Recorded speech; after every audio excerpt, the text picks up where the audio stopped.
Live from Mortgage One Studios, Russ Clark Show. Chris Larson's with me. I'm here. Good morning, sir. It's a little high in my headphones here. Oh yeah, we're trying to blast you out. That's better. Yeah, I have the control. How about that? Yep, that's better. Good. Anything exciting going? You going over to the fair? I've been to the fair twice already. I was there Tuesday at noon.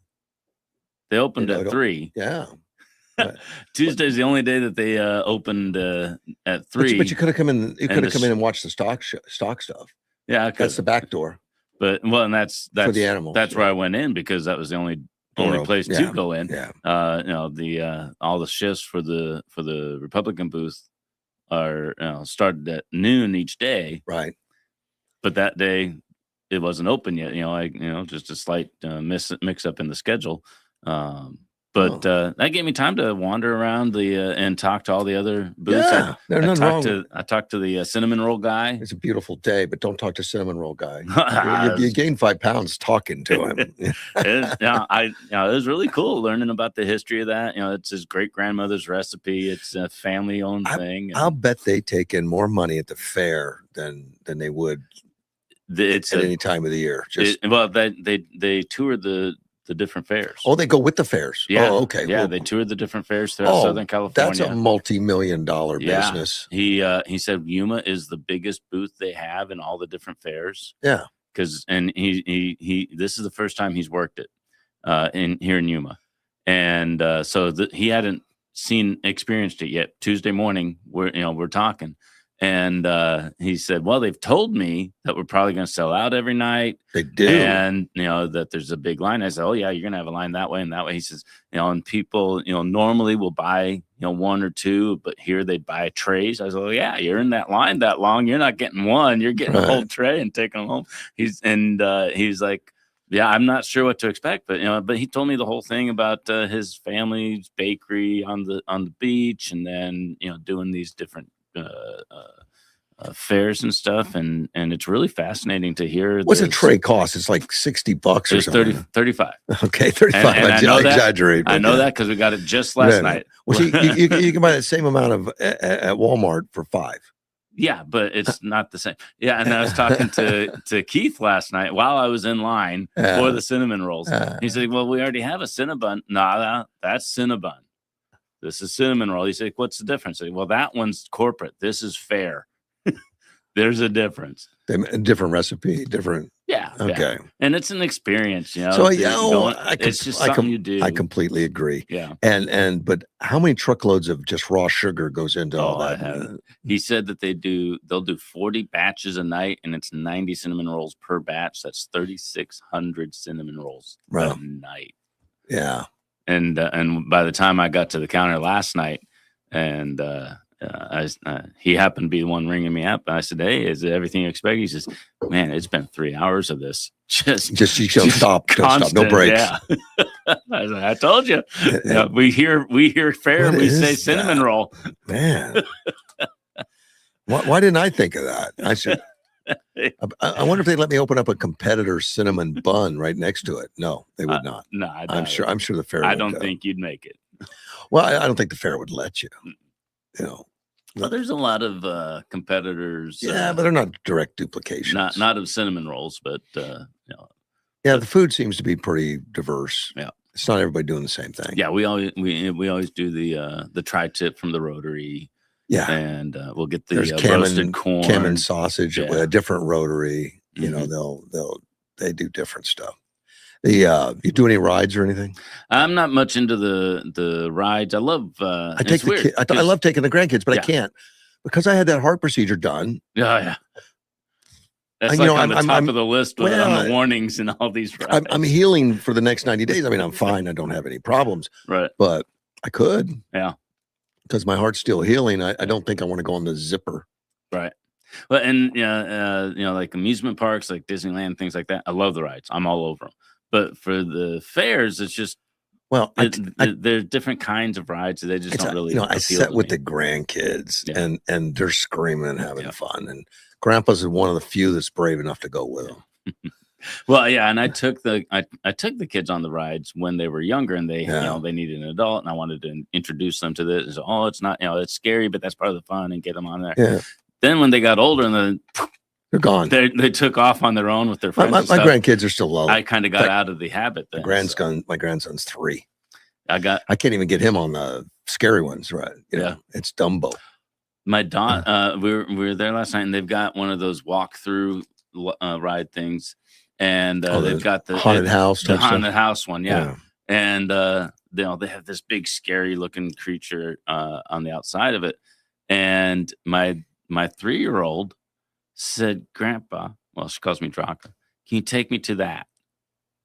And I'm okay. So I'm holding her hand, and she's walking directly behind me. She asked for it, but she's behind me, of course, peeking at it. And I walk up, and then I asked the 5-year-old, "You want to go do it?" And okay, she gets about halfway, and then later the 3-year-old sees another little girl just right up next to it, looking at it, climbing up on the little fence. No fear. Yeah, and so she gets a little bit inspired again. And she wants to go back.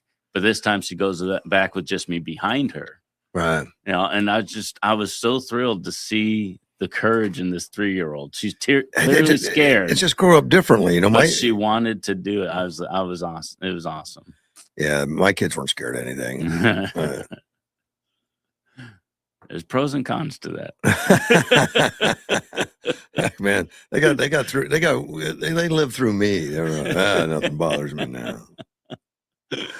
I have a listener asking when we're going to get our AM signal. I don't know. It's going to be a while. Don't know. It could be shorter, right? I think Derek told me once that the FCC is part of the partial shutdown. I don't think so. I don't know. But the first step, bureaucracy. The first step is to get the agreement between the seller and the buyer. Both willing, both have stuff on paper. We're just waiting on the lawyers to say go, and then you go to the FCC. Yeah, don't know. And then you get set up, and then the other stations that bought it, the Love, they probably 5 months when they took over, but I don't know if that was because the FCC or just it. It might have been a contract because it happened at the beginning of the month. Yeah, but we know nothing about. No, I mean the company that sold them is not open about any of the transactions and what's going on. So we don't know, Ed. I just know that it's definitely in the works and coming, and the sooner the better. Yeah. I really think there's no reason we're not going to let it happen this year, but this is April. Certainly this year. Yeah. I would expect. Yeah. I'd like to have it by the summer, and get back on there. And then it'll be exciting to build the station. Yeah. And find your footing. What does what appeals to the community, and what other things will be on the air? Yeah. Obviously it's Derek's station, not mine, but right. But he the idea is that he's had, and he's talked to you, he's talked to me. I see him every day. Yeah. And we talk about it. We don't really do a lot of the planning because we don't have the station yet. Well, once that happens, right now it's just spitballing. We'll sit down, but we talk about it, and we want to have more of a local presence throughout the day. But we still need those popular nationwide shows in there at some point. And they've also talked about the possibility of an FM signal that would be just like in the city only. That's obtainable. Okay. Where you could at simulcast at the same time FM and AM, because some cars can't get AM.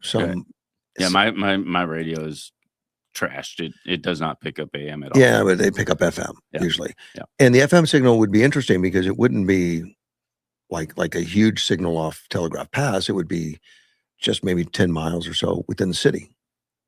That it would be a reach out would be interesting, and that leaves it open to do other things. Because we'd have 2 signals. That would be cool. Yeah, reaches a broader audience. It's one thing to scan through the radio signal, but to scan through the signal on FM and switch to AM and back and forth. People are like, that's so much of a hassle.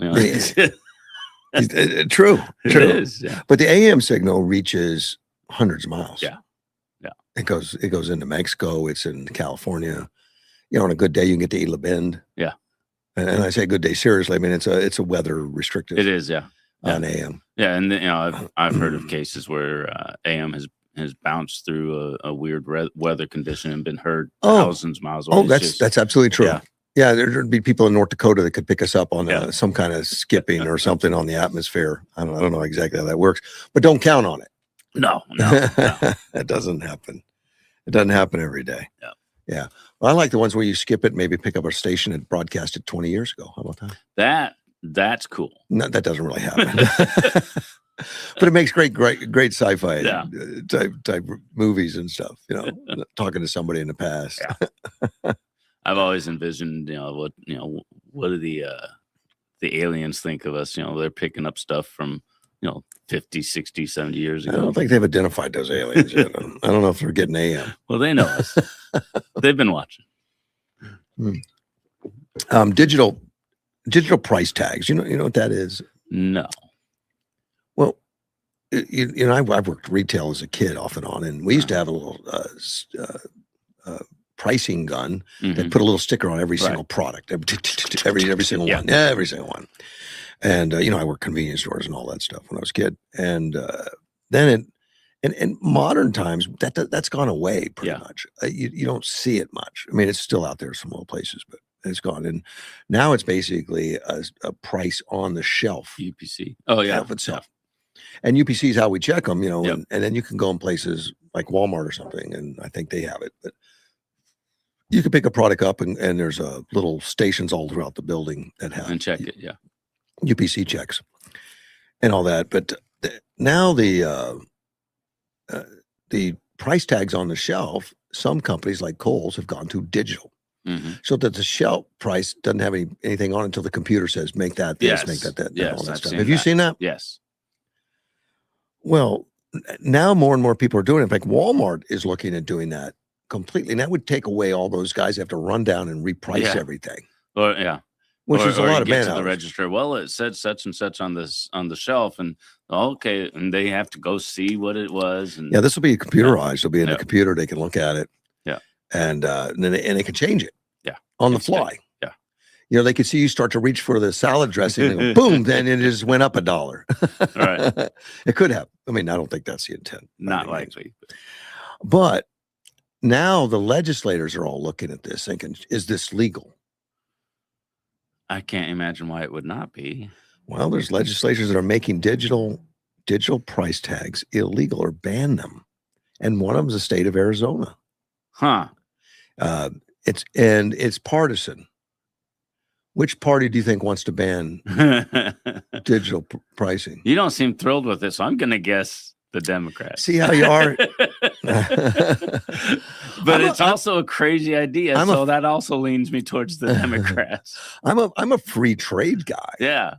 I am. And if it's an objectionable thing, if let's say that a company does start playing games with it, and you pick up the salad dressing, you get up there and it's $1 more. Well, we changed price while you were in row, right? You know, or something like that. We knew it was in your cart, so you're gonna hate that company. Yeah. Well, and they do that, and they won't get business. They do that kind of stuff online. You know, all the cookies and stuff that that collect up your history. Yeah. They know how much you're willing to pay. They know how much you this is a regular thing you do and things like that. Or if you're the guy, you might get a higher price than the person next to you. Actually, generally, you're going to get a better deal at times because like if you go into someplace like Fry's does this. And you have a loyalty number you punch in, and that way you get the discount. You can't get the discount without the loyalty number or whatever that is. You can make it your phone number even. Yeah, and punch that in. And then when they see that, okay, Chris is buying half a gallon of ice cream every single week. That guy's buying ice cream every week. Well, Breyers is going to start sending you coupons for $1 off so you can buy their ice cream. And I'm not upset about that. No, and it kicks off. They want to start making all that illegal. Yeah. These legislators are looking at this and thinking it's unfair. That's racist or something, I guess. I don't know.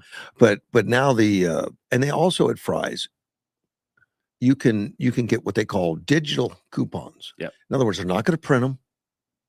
They're not going to be in your your cart so you can pick it up and carry it on a sheet or anything.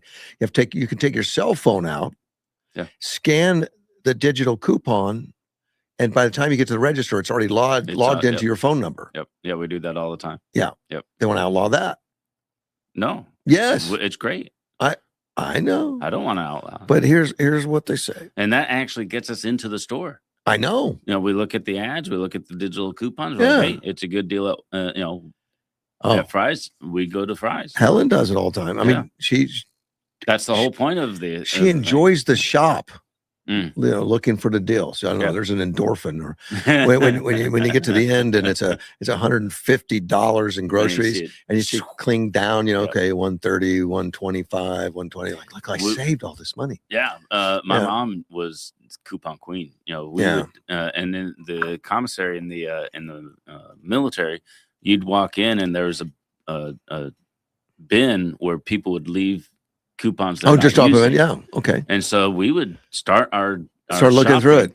My mom and all 6 of us kids. Yeah. We're searching through that bin, finding coupons, for products we use. Yeah. And we'd get to the register and it would just be.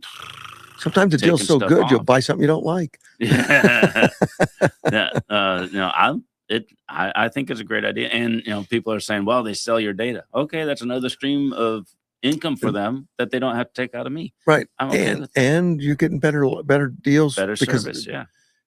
People know you. They're like, hey, this is something you like. There's a new product. Well, Democratic State Representative Cesar Aguilar from Arizona here said it would limit price gouging by restricting how low retailers can raise prices during an emergency. It would require retailers to clearly spell out their return policies. And it declares that a business in this state may not use digital shelf labels, period. That's it. May not. No exceptions. No digital. That doesn't make sense. I can understand being worried Caesar's about. afraid you're going to price gouge him. It's his job to gouge us. How dare we let Fry's gouge us? He gouges us. He says that would come as an unwelcome news to retailers like Kohl's, according to it, because they've been doing it for years. They started doing it in 2013. They started introducing it. They tested them all in 2018. They've had them in place. I'm not a big Kohl's guy, but I know people that do, because we're there all the time. They just give the super deals where you get 20 off because this, get more off that, and you end up with it. They pay you to take the product. Yeah. That it feels like that. I know. I've had people get so excited, got to Kohl's, man. Yeah. They say, look at this. Look at this. Guess what I paid for this? What did I pay for this? It's like a contact sport. It's fun. When you watch one of my students once was working there, and he was explaining it to me. It was crazy. He's like, "Oh, you got this deal and that deal, and if you get the you get the special deal on this one, and then you got the Kohl's cash, and then you can turn and the loyal. It's just too much. We pay you to take it at that point." It's crazy.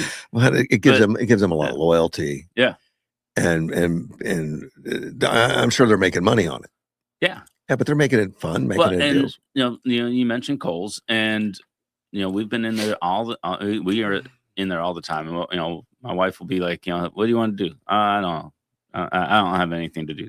Let's go to Kohl's. Really? It's just shopping, just something to do. And I'm okay with that. So I'm like, they've got some cool stuff in there. Well, Cesar Aguilar wants to take that away from you. It's crazy. He says, take it away. He says it stops price gouging. He thinks that it's a price gouging scheme. What stops price gouging is people saying, I'm not going to pay that. Right. Right. Apparently Rhode Island's considering it. Oh, well, a little less restrictive. I mean, Cesar Aguilar actually does say no exceptions. May not. No exceptions. I don't understand. Just doesn't want electronic. I don't understand why. He probably carries a flip phone. I have heard people with some arguments about the online shopping and how they tailor it, and they might, raise prices for you, or airlines do that. Yeah, but this isn't online. This is I don't know, in the store. They're so worried about someone making $1. Yeah, they're not going to do it. Consumers are smart. They figure this stuff out. Yeah, and they stop going there. And while we've been talking about Kohl's and Fry's and stuff, we go to the stores that we get good service at. We're comfortable at. We enjoy the experience. Right. And they're going to take that away. And yeah, I think the more government gets involved in this, trying to regulate it, it's worse. As a general rule, yeah, it makes it worse. That's true. They say an electronic shelving label by itself would not satisfy the disclosure and display requirements, according to a couple Democrat state representatives. And that physically printed price, they want a physically printed price, would still be necessary. This is the same party that they want this kind of check and balance and all of this, that don't care about the voting. You don't need an ID. You don't need check signatures. That's crazy. These guys are afraid to gouge. I'm afraid you're gouging me on the voting myself. That is crazy. So they're doing away with electronic, and they want to go to printed, and they won't go to a printed ballot. And you said this party. I wonder how many general, everyday, run-of-the-mill Democrats that are out there would say, "Oh yeah, absolutely, we got to do this," or would be like us saying that's ridiculous, because it sounds ridiculous. I think I just see such a big disconnect between the leadership, and the members. People. Yeah. And you're exactly right. And look right now, the SAVE Act, which is for the voting, everyone wants it. 85% of the whole nation says do it. 100% of the Democrat leadership says nope. Yep. They don't care anymore. But they're not even, they don't listen to their people anymore. They stopped it. And they're losing ground here and there. I mean, they're not dead, but they're still losing members. And then unfortunately, the members aren't really listening to what their leadership is saying, because they're not able to say, well, that's not what I believe, because they don't hear what the leadership is saying. They're just, I'm Democrat, I hate Republicans. Why? Right. Well, because I'm Democrat, I hate Republicans. Right. No, you're right. But those are fading. Yeah. We're getting less aggressive on that, and more quietly re-registering. Yep. I mean, we've had people at the fair. Yeah, re-registering. Yeah. I had one, and she's like, I didn't even know I was Democrat. Well, a few years ago they switched, by accident in the system. So the other states looking to eliminate California, Colorado, just wipe it off the map. Say not allowed. Oh, okay. Yeah, Georgia, Illinois, Massachusetts, all heavy Democrat states except maybe Georgia. Georgia is kind of in the middle. Yeah. It's major state, but they would ban surveillance pricing, where stores may charge different prices for different shoppers, which is what Fry's does through their loyalty program, which is not the digitals. They have paper printed. Well, they do, but they also have like the digital coupons, and they're saying that's not fair. And in fact, one of them, there's an assembly member named Chris Ward that said there should be one price for one good for all people. Period. No coupons. Get rid of the coupons. Is this the E and DEI? Yeah. It's got to be equal for everyone. Equal, man. We can't have a different price for different people. So if you take the time to clip a coupon or understand the digital and do all that, you're racist. Well, and the paper coupons were a different price for everybody. Right. He took the time to bring in the Chris coupon. says one price for all people. That's ridiculous. That's a government control we don't need. No. That's more like, Nazis. And that's we don't need this. Yeah. Regardless of your opinion on it, we don't need this. There are so many things we do need from the government. This is not. This is what they're focused on. Yeah. We got to get rid of digital price tags. Let me see. Rhode Island said this bill would balance the desire for technological innovation against the danger of surge pricing. That's what they're worried about. Like, what if there's a shortage? They'll raise the price. They do that now. Look at eggs. Yeah. Remember when eggs got shortage? They were running out there every day with their little guns going, ticking that price up. Yep. They just did it manually. Right.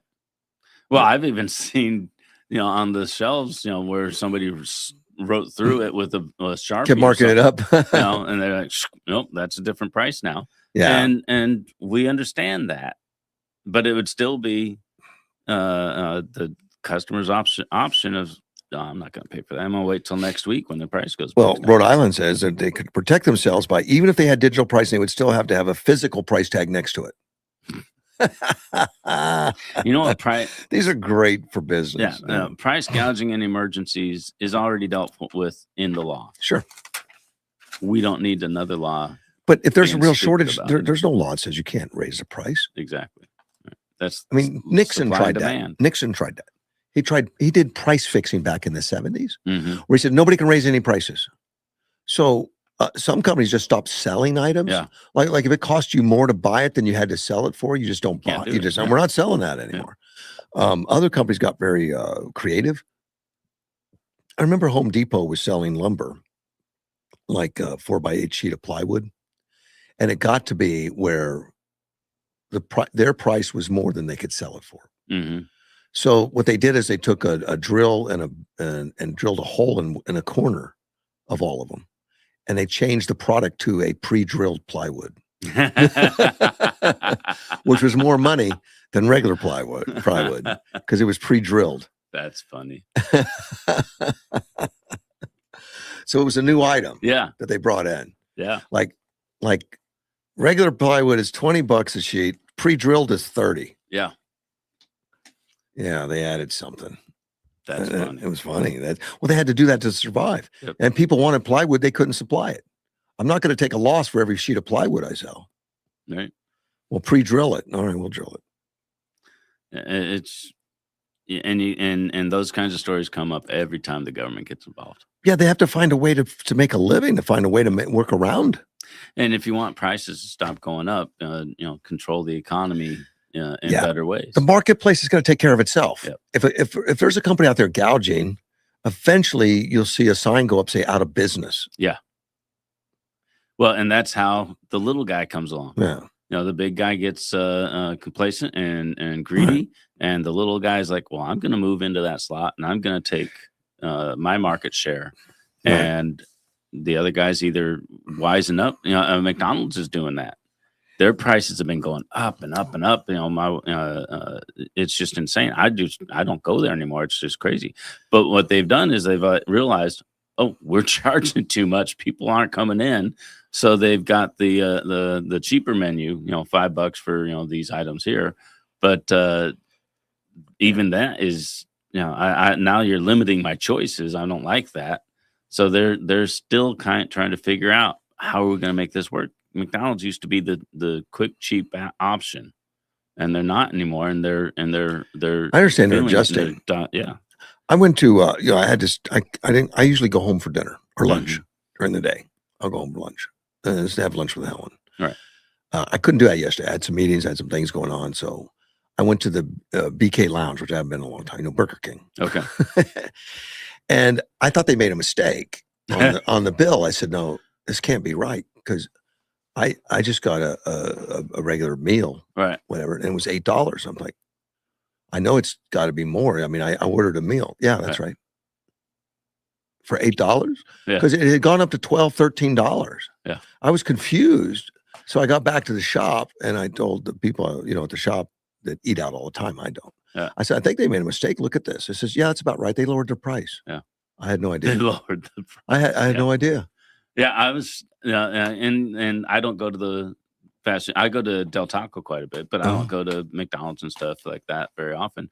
And I was shocked. We walked in one, a year or two ago, and I was like, they want $9 for a Big Mac. I was like, what are they talking about? Right. And I thought that was a mistake. Right. And I was like, surely that's the meal deal. No, that was just the hamburger. If you wanted the fries and stuff, it was more than that. I was like, what happened? How did that? It's shocking. That's why I haven't been to any of them. I don't go.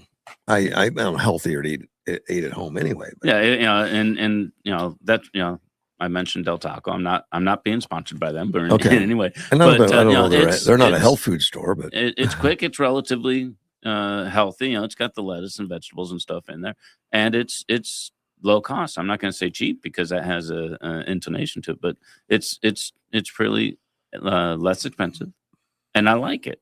Right. Go in and that's what that's been my fast food choice for years. And then when I walked in and I saw what the other stores are doing, because you're right, Burger King's the same way. Well, I understand, just and really jacked up the prices. I was told that they're all redoing their pricing because they were just not getting business. All right. And the report I saw was McDonald's at their shareholders meeting. They were still profitable, but they weren't as profitable as they expected because they noticed that their lower income customers weren't coming in. Right. And their lower income customers is a huge customer base was, but they made it that way. Yeah, and I mean, Happy Meal used to be like $1.99. Yeah. And so they're looking to ways to, the wealthier, the middle income people, they were still coming in. Yeah, they don't come in as often. They don't have as many numbers right as the lower income people, and they're like, we're losing all them, and they're adjusting. And if you don't adjust, you go out of business. If you do adjust, you stay in. Well, that's what these legislators are trying to run everything. All right. We'll figure stuff out. Yep. California is proposing a surveillance pricing, a ban to it. And a representative from the California Grocers Association testified on trying to mandate one price for one good for all people. All right. Might make loyalty programs and personalized coupons illegal. But that's where they're going. These legislators are saying, nope, no more loyalty programs, no more discounts, no more coupons, digital coupons, regular coupons. I'm a fan of the loyalty programs. Getting the points, using the points how I want. I think if they'd research it, they'll find it's bipartisan. Yeah. That everybody's a fan of it. Yeah. And there's some people just don't want to waste their time with it. Those are the ones that want to change it. Yeah. No, lower the price for everybody. Well, even the ones that are like, no, that's not for me. Most of them are probably like, I don't care. You do it. You do it if you want to. I don't want to do it. That's, they're like, you do you, I'll do me. Here's the way they summed up. Here's the way they summed up this story. After going through it. Well, before I do the sum up, let me talk to Gilbert because he's on the phone. Hey, good morning, Gilbert. I'm not hearing him. I'm not hearing him either. Hold on. Let me see. It's got to be me. No. Gilbert, you there? Maybe he doesn't hear us. Technical difficulties. Oh, he's calling back. Okay. Mr. Gilbert? I hear him All right, coming out of your with phone, me. but it doesn't sound like it's going through the system. Gilbert, you there? I've got everything on. He's pushing buttons, Gilbert. Give it. I am. Keep making noises there so we can know when we hear you. Wow. Oh, wait a minute. I know what it is, maybe.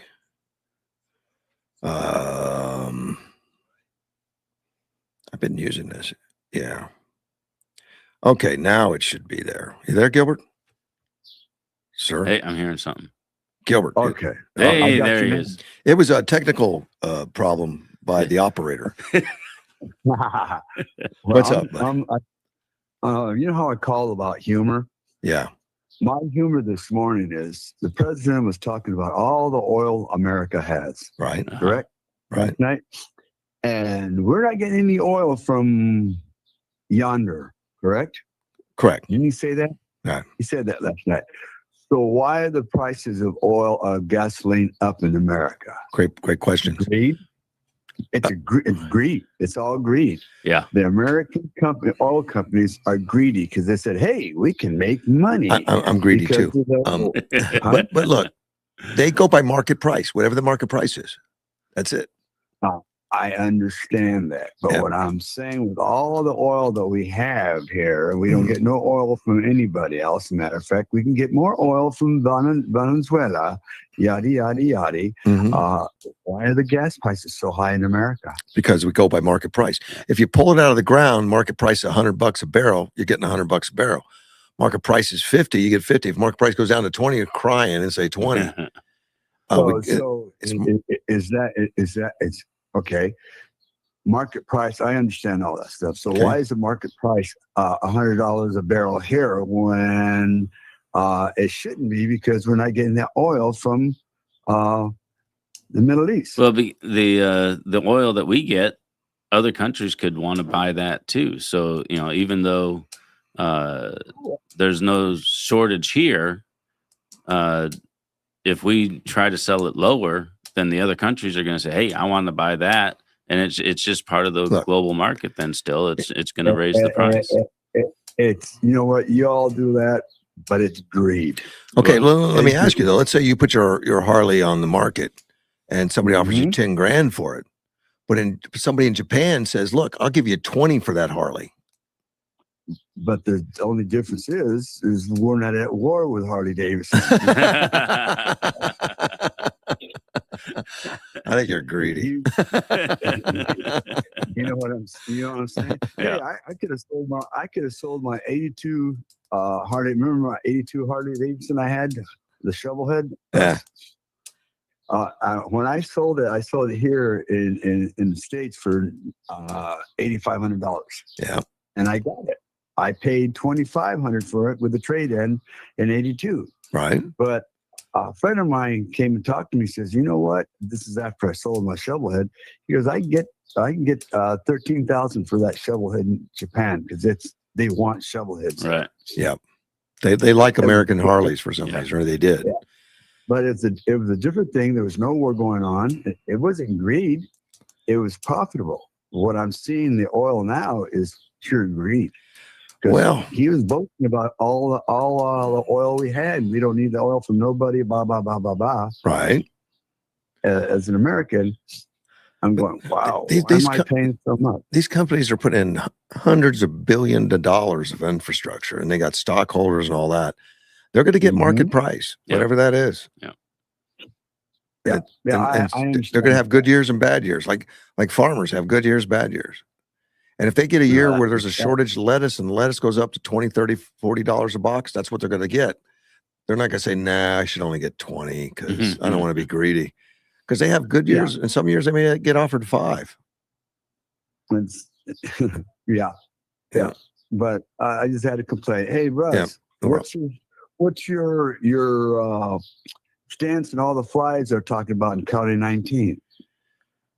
I think it's horrible that it's a health concern, a nuisance concern, a quality of life concern, and I'd like to see a solution.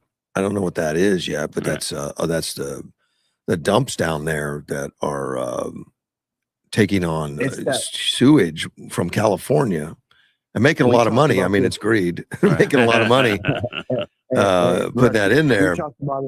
We talked about this 10 years ago, didn't we? It's been going on for a long time. I didn't know. I thought it was under control because I haven't heard about it in a while.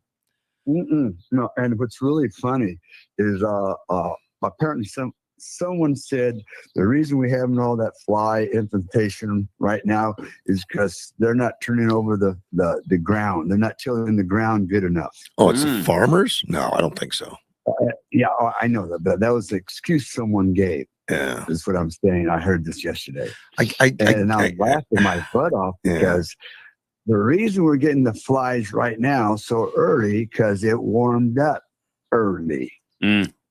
All the crap that's out there from California, there's where all the flies are coming in. Right. That's why we're having an infestation of flies right now because it warmed up early. Well, because every summer they had that same problem. They've been, we've been looking at it for 10 years. I mean, there's not been a solution. It just keeps coming. Yeah. From what I understand, we can't do anything about it because it's a state thing. Something about the state involved in this thing. I don't know. I imagine there's always something that can be done. It's just, do we have the right people behind the working the problem? Well, what people want to have done is have it stopped. Right. Except the people making the money on it are saying, no, it's okay. Well, it's, from what I understand, Tim Dunn said something out. It was on Facebook. Tim Dunn said something about it. I don't remember what I read, but I saw his name on it. So it's gone that far up that we have our senator talking about it. Oh, they've been involved in it before, and years ago, but it's cropped up again. Yeah. Something's got to be wrong to have that many flies, and it's a mess down there when this happens. Well, the bottom line is, why didn't California keep their crap? Well, because they can't dump it there because they care about the environment. Well, it's a business.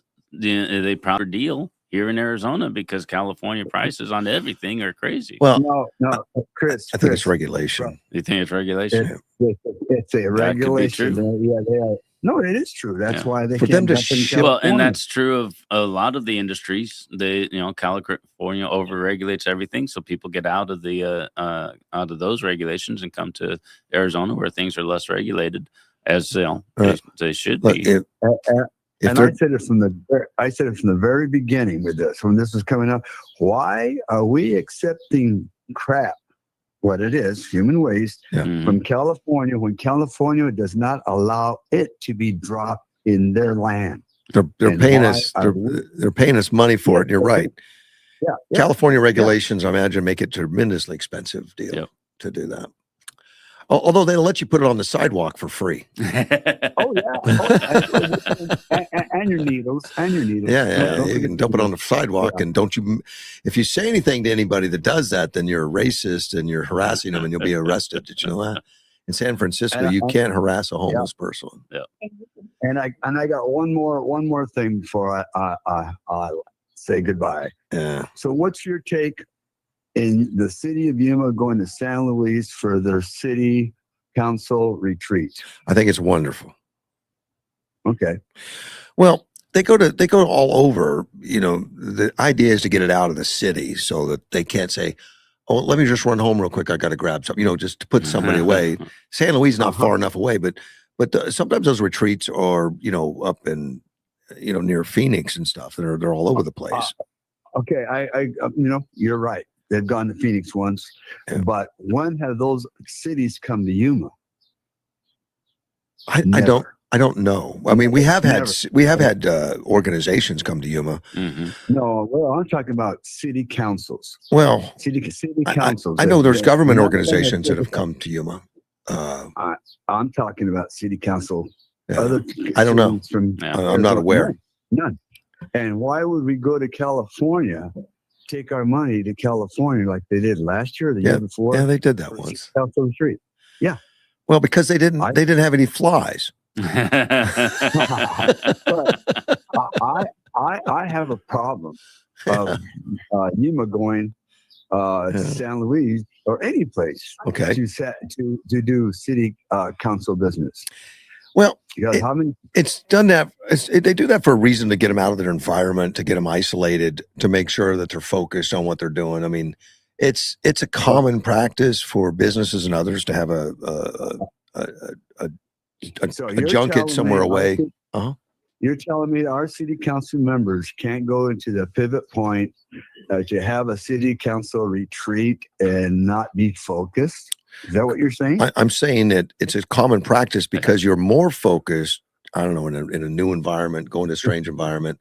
I've gone on meetings all over the place, not just for county supervisor, but for other organizations I belong to, organizations I've owned, and they get you out of town, and they get you out there for a couple of days, and you're just focused, and then come back home. And that company pays for your lodging and stuff like that too. Sure. And they pay for this. Sure. Okay. So our tax dollars are going to San Luis for businesses. Correct. To help their businesses. Correct. Is that what you're saying? Correct. Well, that's not the purpose of the tax dollars going there. It's just the nature of the retreat. We're paying for a building. It's the nature of the business. Yeah. They do that. And I think every city probably does that. And I think every one of them does. Yeah. I mean, it's always been done. Otherwise, you start getting attendance problems. People just run home or say, "I'll just be back in an hour. Let me take." But and the problem is when they're going to these big fancy hotels and things like that, and spending a lot more money than they really need to. Sometimes it does. Yeah, that's when people start questioning. Then you might have to raise an eyebrow or two on that. Yeah, for sure. But how many? Okay, given that. How about the people that want to go to the city council retreat and listen to what's going on? Now they got to travel 25 miles to get there. Generally, those retreats are closed doors. Yeah, that's not the purpose. No, they're not. This one is. I said generally. I didn't know about this one, but no, all the city council retreats are open to the public. Well, then they can go. Yeah. It inconvenience your citizens. Why not? Maybe they want to go to San Luis and get away too. If you could really hear what you sound like. Okay. Well, I obviously don't see it as a problem like you do, but I understand. I do see it as a problem because there are citizens that want to go there that can't afford to drive to San Luis. Yeah, because of the price of gas. Is it being streamed? Price of gas. What's that? Is it being streamed? I have no idea. I don't know. Like I said, they might- there are people that want to go there. They think, no, I don't want to go to San Luis. I mean, we took our money to California. Yeah. And Oh, that has my happened. problem It has is- happened. Yeah. My problem is if we were trading with cities to go back and forth, that would be great. But we're not. I've never heard of other city from Arizona come to Yuma for city council retreat. I haven't either. It doesn't mean it hadn't happened. I don't know. Have you brought it up to the council at the council meetings? What did they say about it? It was one city council member, I believe, it was totally against it. And and the thing that was really sad is, from what I understand, is they never asked the city council members if they wanted to do it. They just made a decision without consulting the city council members. Sure. They just picked a place. Yeah, and they do it every year. I mean, it's a regular thing, I'm sure. All right. So, All right, Anyway, buddy. I'll catch you in the rebound. Take care, Bye. buddy. Bye-bye. see you later, bud. It's a fair question. Yeah. It is. Well, and talking about here is just opinion. Talking about in the council meetings would be a good place to do that. If you're questioning why are we doing this, spending our money in these other cities, these other states, then let's get that answer. It's a managerial function, Yeah. really. And I don't know what happens at the retreats. My understanding of the laws concerning council business is it has to be done in open session where Correct. people can be there. Correct. It sounds to me like these retreats are more like team building Information. and things like that. And they put long range planning on the table and all that, but no decisions are made. Right. They don't make a ruling and hit the gavel and say, when we get back, we're Yeah. going to freeze digital pricing. That doesn't happen. That happens in session, has to be posted and all that stuff. So yeah, this is going through budgets and all that, but no decision making. Mhm. It's just talking about stuff, and I think they're good. There's something different about getting out of town versus. That's what I was feeling. Yeah. And you don't have to worry about, well, what time do I pick up the kids? What Mhm. time doing it? The only thing that's on your mind is that meeting, making better contact with your other fellow councilmen. And when we go up for the state Republican meetings, right? Same thing. It's the same thing. Yeah, you're and we went to Prescott. Yeah, your whole weekend is focused on that, not just in this moment. You're and all the conversations that we had was about it. You go out to lunch, talk about it, and you're talking about it. What about this guy who's running these proposals? Those kinds of things. You guys, you go back to the hotel and everyone's hanging out in the happy hour part, and they're talking about it's a different experience. And it's a time to talk to other people from other counties. Or how are you doing it? How are we doing it? And share ideas. I think it would be interesting to have like an exchange thing, like Gilbert was mentioning, where we partner with another. Like every year we could contact another city council. Hey, why don't we come to your place? You come to our place. And share some the county supervisors experiences. Yeah, I think that's a great idea. I'm not city though, so let's talk to Carl. Yeah, you guys need to propose that. Good morning, Carl. Good morning, fine people. Hey, morning, Carl. In my opinion, I think I want to thank the city council for wanting to have a meeting, get out of town, and not blow a lot of our tax money doing it. Yeah, they did. Doing something very reasonable instead of going to California and La Jolla and having big old spend thousands and thousands of dollars. Yeah, our city of Yuma, my city council in Yuma, when my feeling is now, they said, hey, let's go have a retreat. Let's get out of town and go to San Luis. San Luis is an awesome place. Mm-hmm. Yeah, nobody bothers them. Hell, they're underpaid anyway. Right. Well, yeah, they don't make a lot of money, but no. Well, they're lucky to be able to make enough money to buy the gas that they use just to get around. Yeah. So they do, and it is good, and it's good. They're right here in our same county, which is nice. Yeah. So we're and if you stop and think about it, the more Yuma and San Luis and Somerton work together, the stronger we are. Yeah. It really does feel like a team. When you talk about those three towns, Yuma, Somerton, San Luis, We have a lot of interaction, and we do a lot of things together and share a lot of resources. Even the mayor's annual bike ride. Yeah. Yeah. Hey, now, how many people in Yuma, and I know a few of them right now, that spent their time going down to San Luis and doing pole watching and stuff? Mm-hmm. So why shouldn't we just stay here in Yuma and not have to drive down there? Mm-hmm. But well, that's when I was down there. That's how I caught them cheating on the ballots, and I talked to Tony Reyes about it, and then me and him went to the Sheriff Wilmot, and he said, "Well, what you're doing over there, Tony, you ain't better be doing anymore because that's it's ballot harvesting." so. I just think it's good that the city council looking out for me and not wasting a lot of my money. So. I appreciate the call, my friend. Have a good day. Thank you, sir. Take care. Bye. Bye. Mr. Carl. I didn't finish up the last comment on this Ridiculous this pricing stuff. It says digital price tags and digital coupons are designed to be more efficient, less costly for all involved. But skeptics, and I'm talking these legislatures, worry retailers who will ultimately profit. No. Yeah, that's what they're worried about. They're going to make money? Unbelievable. Yeah. They're going to pay their employees with their profits. They're going to profit. That's what they said. How dare you be profitable?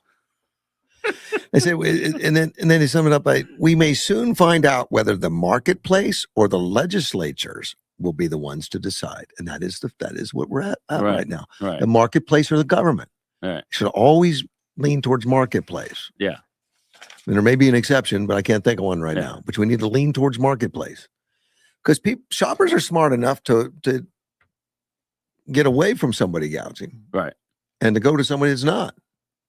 That's the way it's always been. We're pretty, they're pretty smart out there in the marketplace. If the legislatures just leave that crap alone, it'll take care of itself. Well, and the legislature already gets involved in preventing that by saying you can't do any price fixing. You can't, the industry can't get together and say we're going to charge this much. You can't do that. Right. There are some monopolistic things. That's where the government comes in and says, no, you can't do that. But as long as they're all playing by the rules of the game, then let the market figure it out. And give these guys a chance to do it on their own. And start focusing on something that matters. This is just a dumb thing to be worried about. It's important to some of them because they don't want to clip coupons and they want a better price. Then join the loyalty program. I'm not going to join the loyalty program. I just want the better price and I don't want to work for it or be loyal. I was talking to somebody at the fair yesterday who's more on the liberal side. She didn't say, well, Democrat, Republican. She actually is opposed to the party system altogether. Oh, gosh. But she, we were talking and she was, I was like, you're starting to sound a little Republican here because she was talking about not wanting the government involved in this and that and the other. I was like, no, you should come over and talk to us a little bit more in depth because you might be Republican. Here's how you trick her, though. You say, wow, if we could get more people with that mindset to get together and form an organization. Sandy, good morning. Good morning. How are you guys? We're doing good. Well. I'm hearing part of it and missing part of it because I'm trying to use the phone for both. I just saw. I got like 10 messages from you in the last hour. I know. I have to get off and go back to listen to you guys. I really like the stuff about the cinnamon rolls. I remember the last time we went to the fair, the line discouraged us because standing is kind of a pain in the legs. Yeah.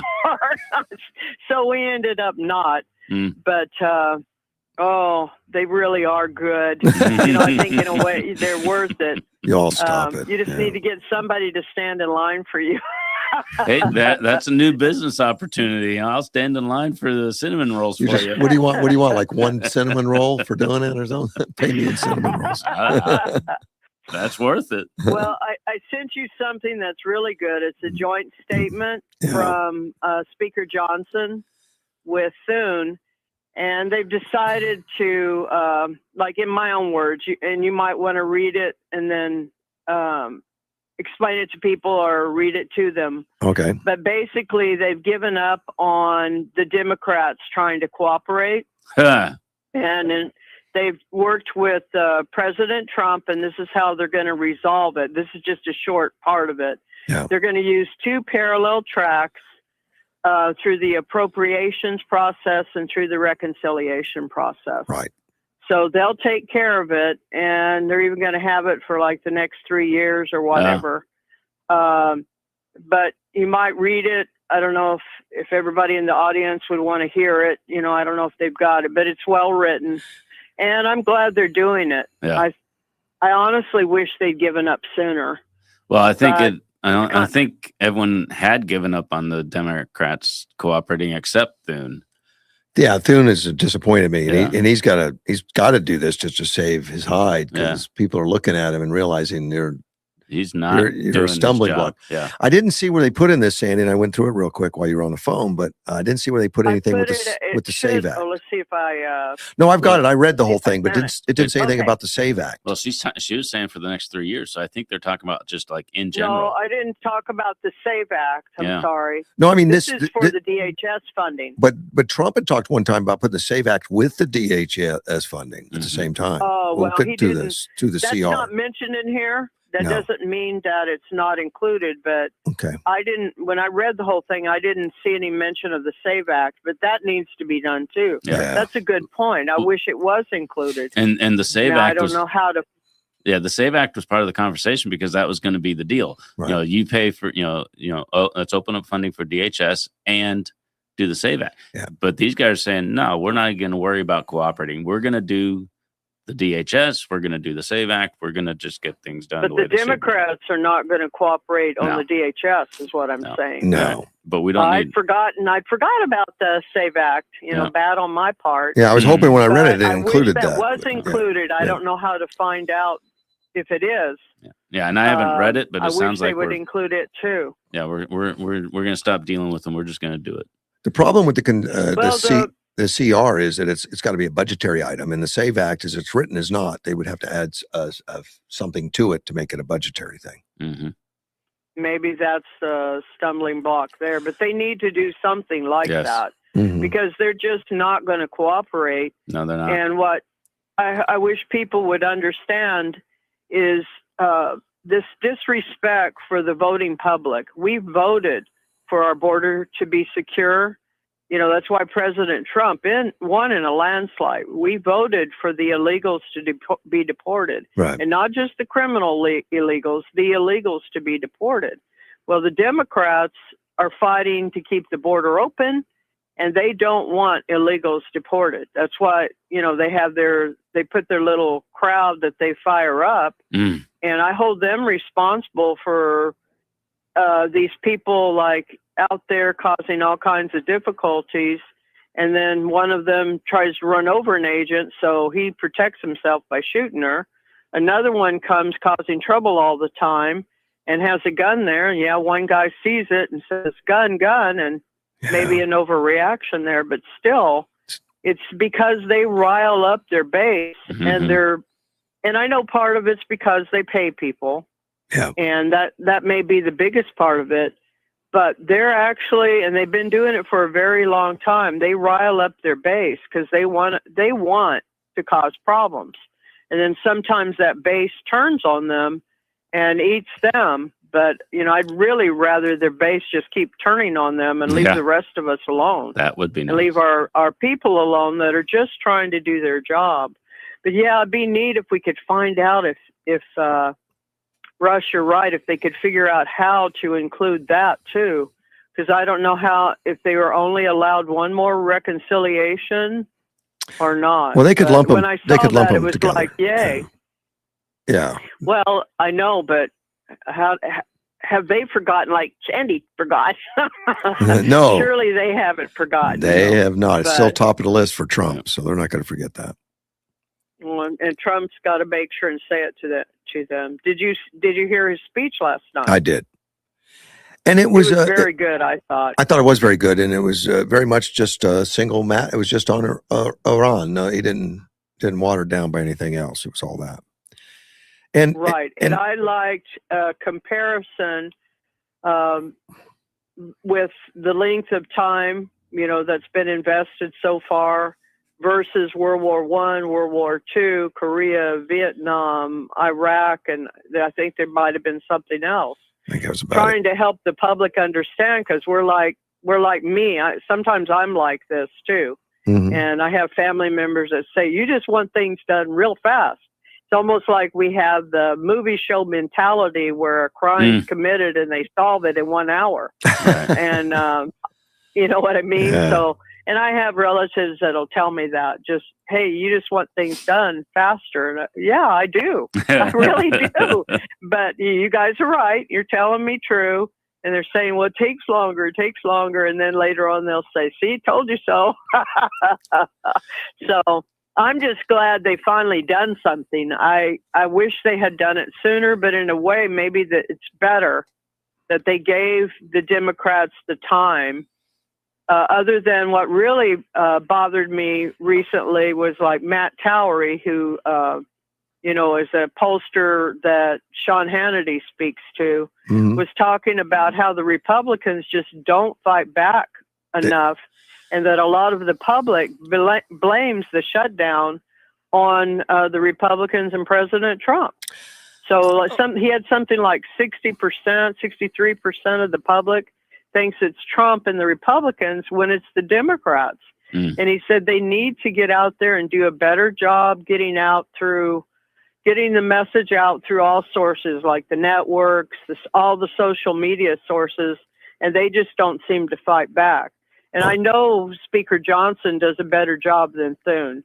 I don't know why Thune it seems like some of our men are not strong men like President Trump.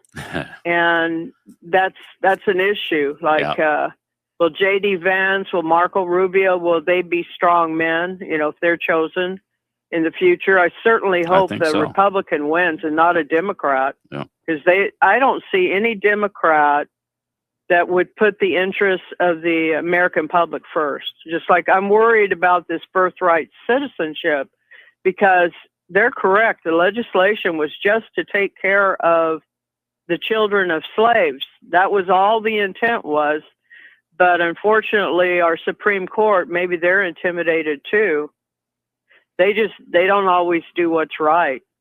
And even our conservative people. So anyway, I just wanted to send that to you because it made me real excited until you guys reminded me about the SAVE Act. Now I'm worried again.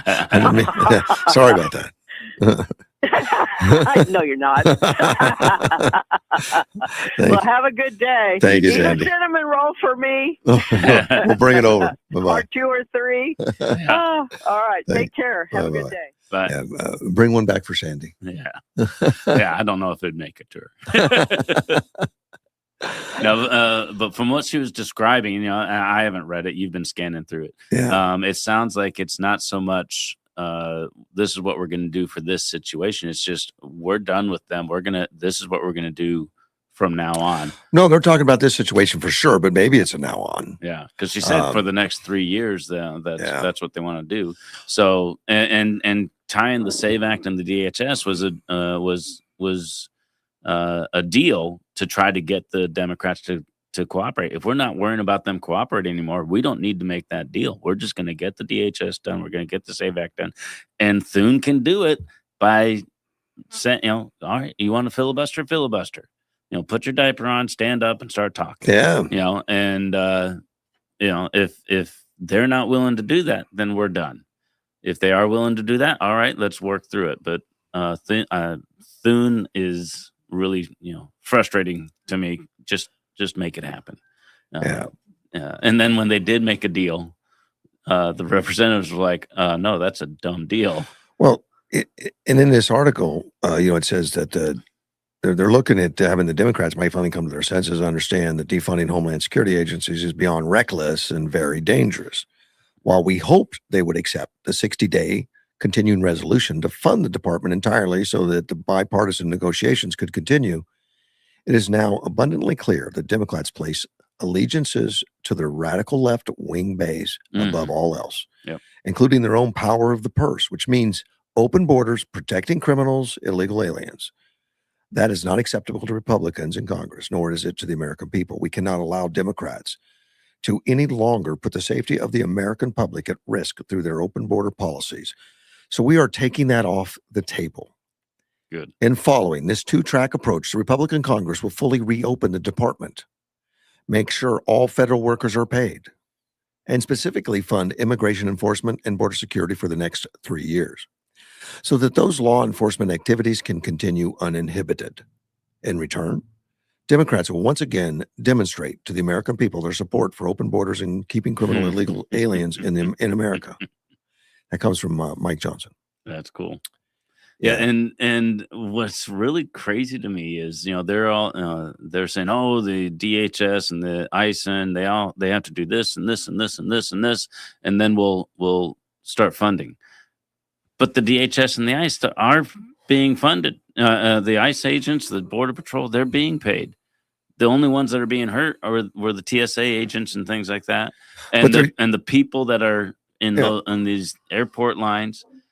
The Democrats' target was not being hit. It was all the kind of collateral damage, and now we're even funding the TSA. They're doing it as a bargaining chip, right? To get additional restrictions on ICE, right? And those restrictions include you're not allowed to wear a mask, right? Restrictions include you can't pick up anybody without a judicial warrant, which would be ridiculous, right? You can't use tear gas and stuff and you have to have a badge. Right. Well, they wear badges, but they want your name so they can dox you. All right. In dangerous situations. And they don't ask that of their regular police force. They don't tell the police force in America that you have to have a judicial warrant to pick somebody up. They don't. Probable cause, you can pick them up. Right. They don't tell them that you can't wear a mask. They do when they do things like what ICE is responsible for, is going after dangerous criminals. When they do a raid or something like that. Yeah. And they wear masks. It's just, but they want to have a special rule just for ICE. Yeah. But they're smacking around all these people that are not part of the issue because they can't get to the ones that they want.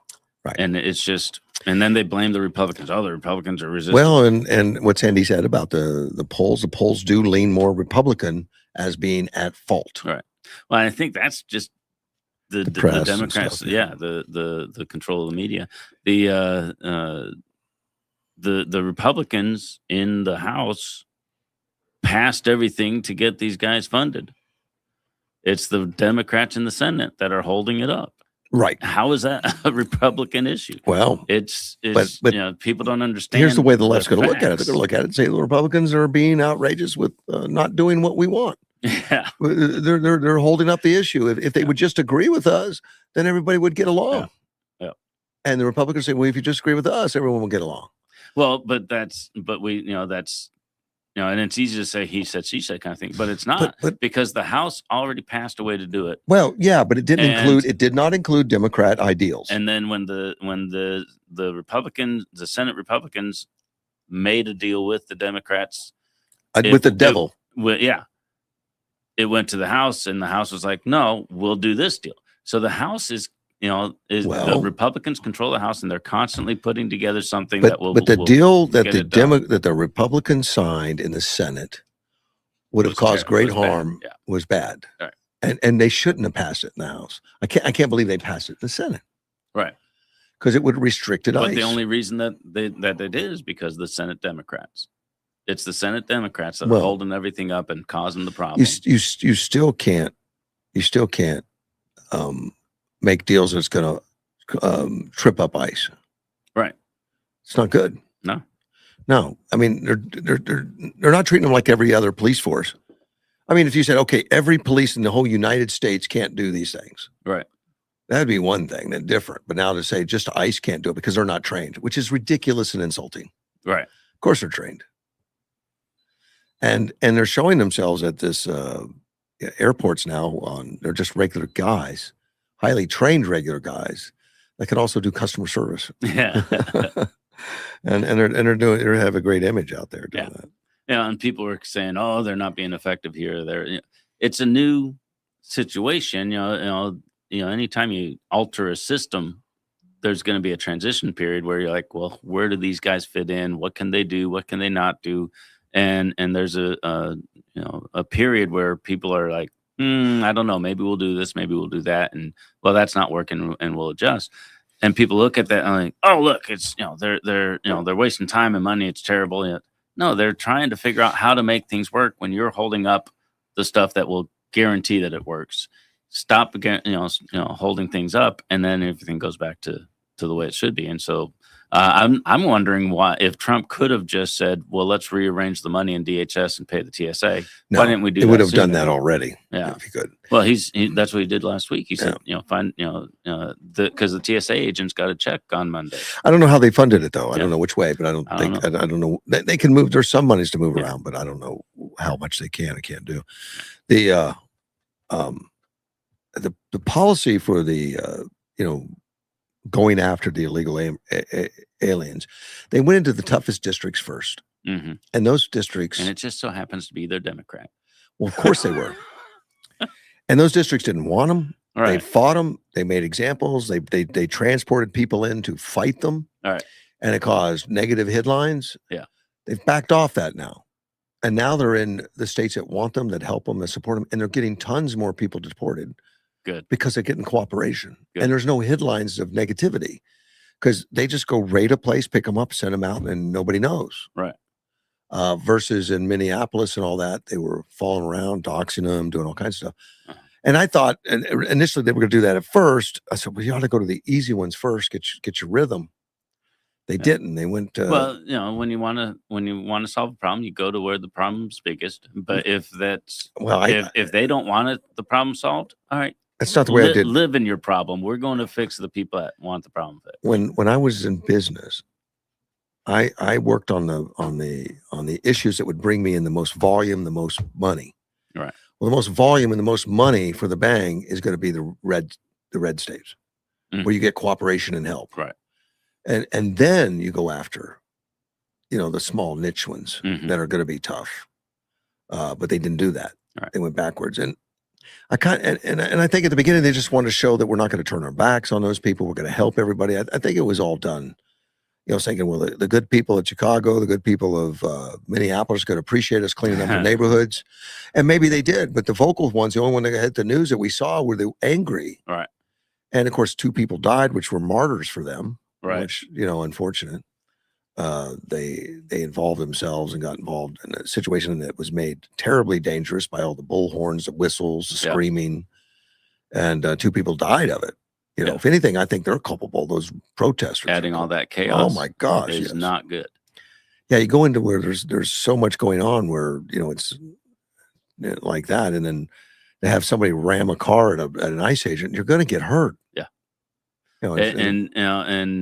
the immigration issue has been an issue for a long time, and it would always just gall me that people in places that are up north, Midwest, and things like that are telling us about the border issue. Oh, it's not a problem.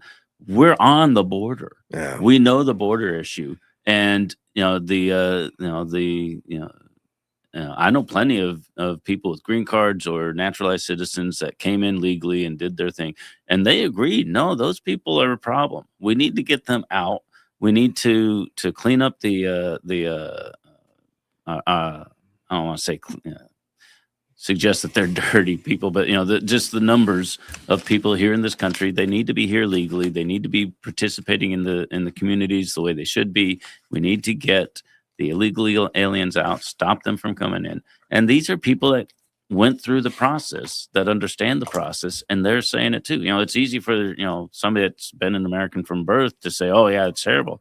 But people that came in from another country that understand the process and understand their role in that process, that are also saying, no, we need to get those immigrants, the illegal aliens out and stop them from coming in. Well, that all makes perfect sense. We need to listen to them more, and people are just, on their high horse saying, oh, no. They've got a different agenda, Chris. Yeah.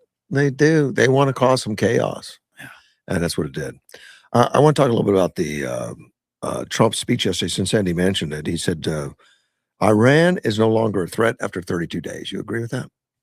No, I do. I mean, not as much of a threat, but people go underground, they become sneaky. It's Yeah. The danger is not zero. Yeah, it's not.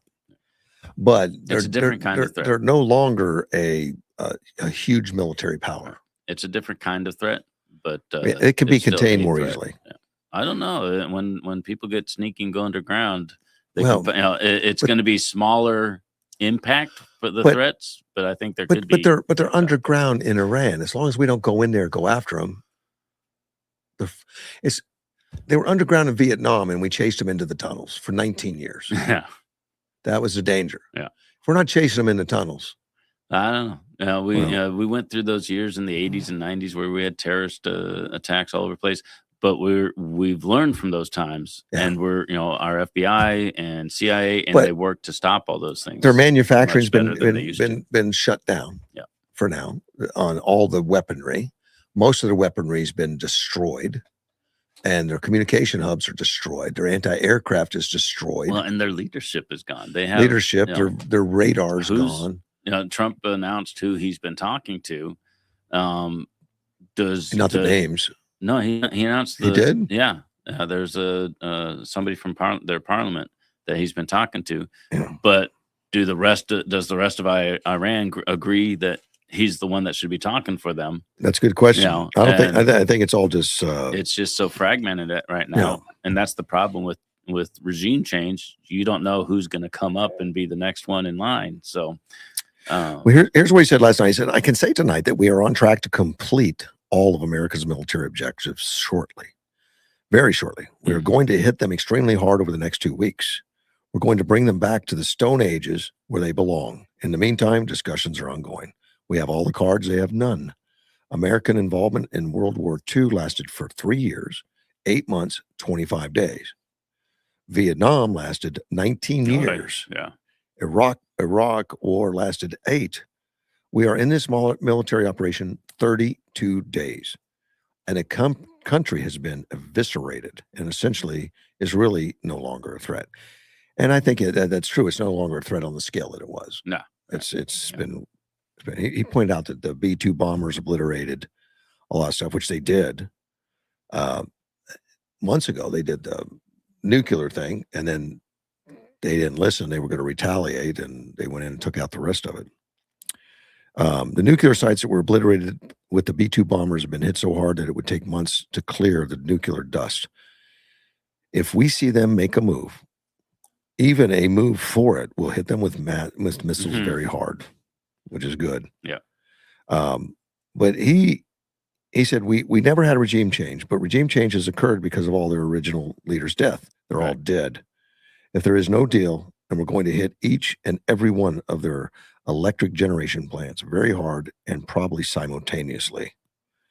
And we have no anti-aircraft equipment, in there. Their radar is 100% obliterated. We are unstoppable. We got total air supremacy.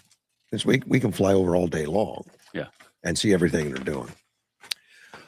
He talked a little bit about the stock market prices and everything. He said they've already started coming up, and as soon as we leave, the oil's going to come back up. Yeah. And he's already asking the foreign countries, come in and get your own oil. In other words, face the dangers a little bit, because there's still some danger. Yeah. They still have some missiles. They still have some things, and they're going to focus. But I don't know if he's going to attack them and take it over, or he's going to let Britain come in and help, which they said they're not. They're not going to do it. They're going to run out of oil. They don't care. They're not going to come do it. Well, and there's other oil sources out there that not enough to fill the world needs. But it all depends on who steps up. Which of the remaining living Iranians are going to step up and get control of the country. Are they going to continue to being belligerent and to everybody? Then they or starve. are they going to figure out how to make things work? They starve. Yeah. Because their funding is oil. And ultimately, it's up to the people of Iran. If they get harmed enough, not having food and not having the rights to live their lives, then they can rise up and take over, and we'll see what happens. Yeah. Well, if he blows up those power plants, there'll be a mass exodus. Yep. I mean, there won't be any way to survive there. Yeah. But then you run the risk of becoming the enemy in their eyes. Possibly. And that's why I really would have liked to have seen more of a coalition of the people of Iran before anything happened. But there's no way to contact them. There's no way to get them together. I mean, they tried that, and 40 to 50,000 were killed. Right. Yeah. Just it's an issue because they kill protesters. Anybody says I want to protest, they kill them. Yeah. So there's a lot of uncertainty, no doubt about that. It's a good way to stay in power. But I think it's a better uncertainty than we had before. Yeah, there's less teeth in our. I am getting a little frustrated that with Trump saying, well, we're going to get open the Strait of Hormuz now. Well, we'll give you 5 days. Well, we'll give you 10 days. Now, do it now. I don't understand what are we waiting on? His plan was to go in and obliterate power companies, right? Which would shut down all power. That's going to change. That's going to affect the civilians much more, right, than he wants to. I understand. So he paused the power. He's not pausing the war. He's still bombing military. Anybody he can find. Targets are getting harder to come by. Right. And I understand, the Strait of Hormuz, the concern is those little ships dropping mines and stuff all over the place. Well, those A-10s those are hard to find. Well, the A-10s are mopping those up as they come out, but there's already mines in there. Yeah. You can't just go in, and they would like to take over those little islands that have. That would be cool. Yeah, but it's a dangerous operation, and he can't get anyone to help him. There's no other countries. I mean, we could do it. We got the Marines and stuff, but at what cost? We don't know. I mean, might be Marines die in that thing, and that's not. Could be. That's not. And that's not beneficial. And that's the problem with any kind of conflict is putting up your own, risking yourself. Yeah. For the purpose of bettering the world. And how much betterment are you going to get based on what's it going to cost? But if they do, the Marines go in and they can take it. They can take the islands. Those islands that are defensive. No doubt that they can take it. And then they could take the Karg Island, and then they could take enough of that beachfront on the mainland to stop and make it safe enough and escort ships through so they can go serve all the countries that refuse to help. Right. Because that's who's going to benefit. And then you start getting into the idea of, are we a global police force? That's right. That's what Trump wants to stop. He wants other people to come in. And that's why at the end of this deal, he was telling the other countries, let me read it to you. He says, so to those countries that can't get fuel, many of which refuse to get involved in the decapitation of Iran, we had to do it ourselves. Go to the strait, just take it, protect it, use it yourselves. I don't know how many are going to jump up. Well, United Kingdom, Italy, right. Spain. They just turned their back on us. Right. They said, "We're not only going to not join you, we won't let you land at the air bases on our property that you operate." And I don't understand all of that. I wonder what's going to happen when the people of their country are starting to suffer from the lack of the oil resources. Eventually, the United States is going to go in and take the straits, and it's going to and they'll benefit. Mm-hmm. Do you think they'll praise Trump? No, they're going to be mad at him for the month they didn't have oil, because they're just thinking about today. They're not thinking about tomorrow. Yeah.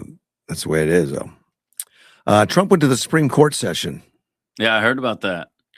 I think first president in history to do that. Yeah, he broke a lot. He walked out. Now, I didn't read all the stories on it, but it made a deal like he walked out like he was angry with it or something. I don't know. Yeah, the report I saw sounded like he listened to the argument for his what do they call it? The Solicitor General. They listened. He stuck around for that, and then he left when the woman for the other side. Jackson started. Or something? No, the lawyer for the lawyer. the opposition when she started. Well, it was fine. He wasn't going to spend the whole day there, but they No. made it sound like he was miffed or something. I don't know. No, I don't think so. I think he just wanted to hear his side, and then he knew what the other side was going to say, and was done. Well, the Democrats, which this comes from Edward, my fact checker. Several Democrat candidates stated they will vote to impeach Trump for attempting to intimidate the court with just his presence. I did think it was a little weird that the president would be there. Why?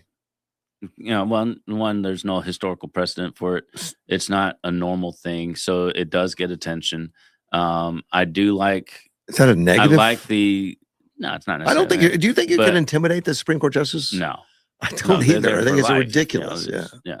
But I do like the idea of the separation of the three branches. He's the executive. He sent his person. But the Supreme Court sets in on state of the state. Yeah. Well, that's different. Then everyone's brought in together for that. Well, but I think it's fine to sit and watch it. I don't have a problem. I don't have a problem with it. Now, if he invited them out to dinner trying to sway their opinion, it might be something different. Yeah. Like, let's all get to my house, guys. All of you come on over. We're going to talk about this. Well, they already put them on the bench, so some of them, a bunch of them. But the Democrats want to impeach him over it, and that brings the total articles ready to be filed for impeachment at 42. I was going to say they've got 42 articles. Just added to the list. They got a lot of things they want to impeach him about. Anything they disagree with is an impeachment offense. Did you know that? Anything that just wasn't it? Who was that? Speaker of the House from back like in the 80s, 90s. Gingrich? I think it was him. But he's an impeachable offense is whatever the Congress decides is an impeachable offense. Yeah. Well, the Democrats think an impeachable offense is just the name Trump. and they promise to file and have hearings and vote to impeach on each one separately, making Trump the first president to be impeached over 40 times.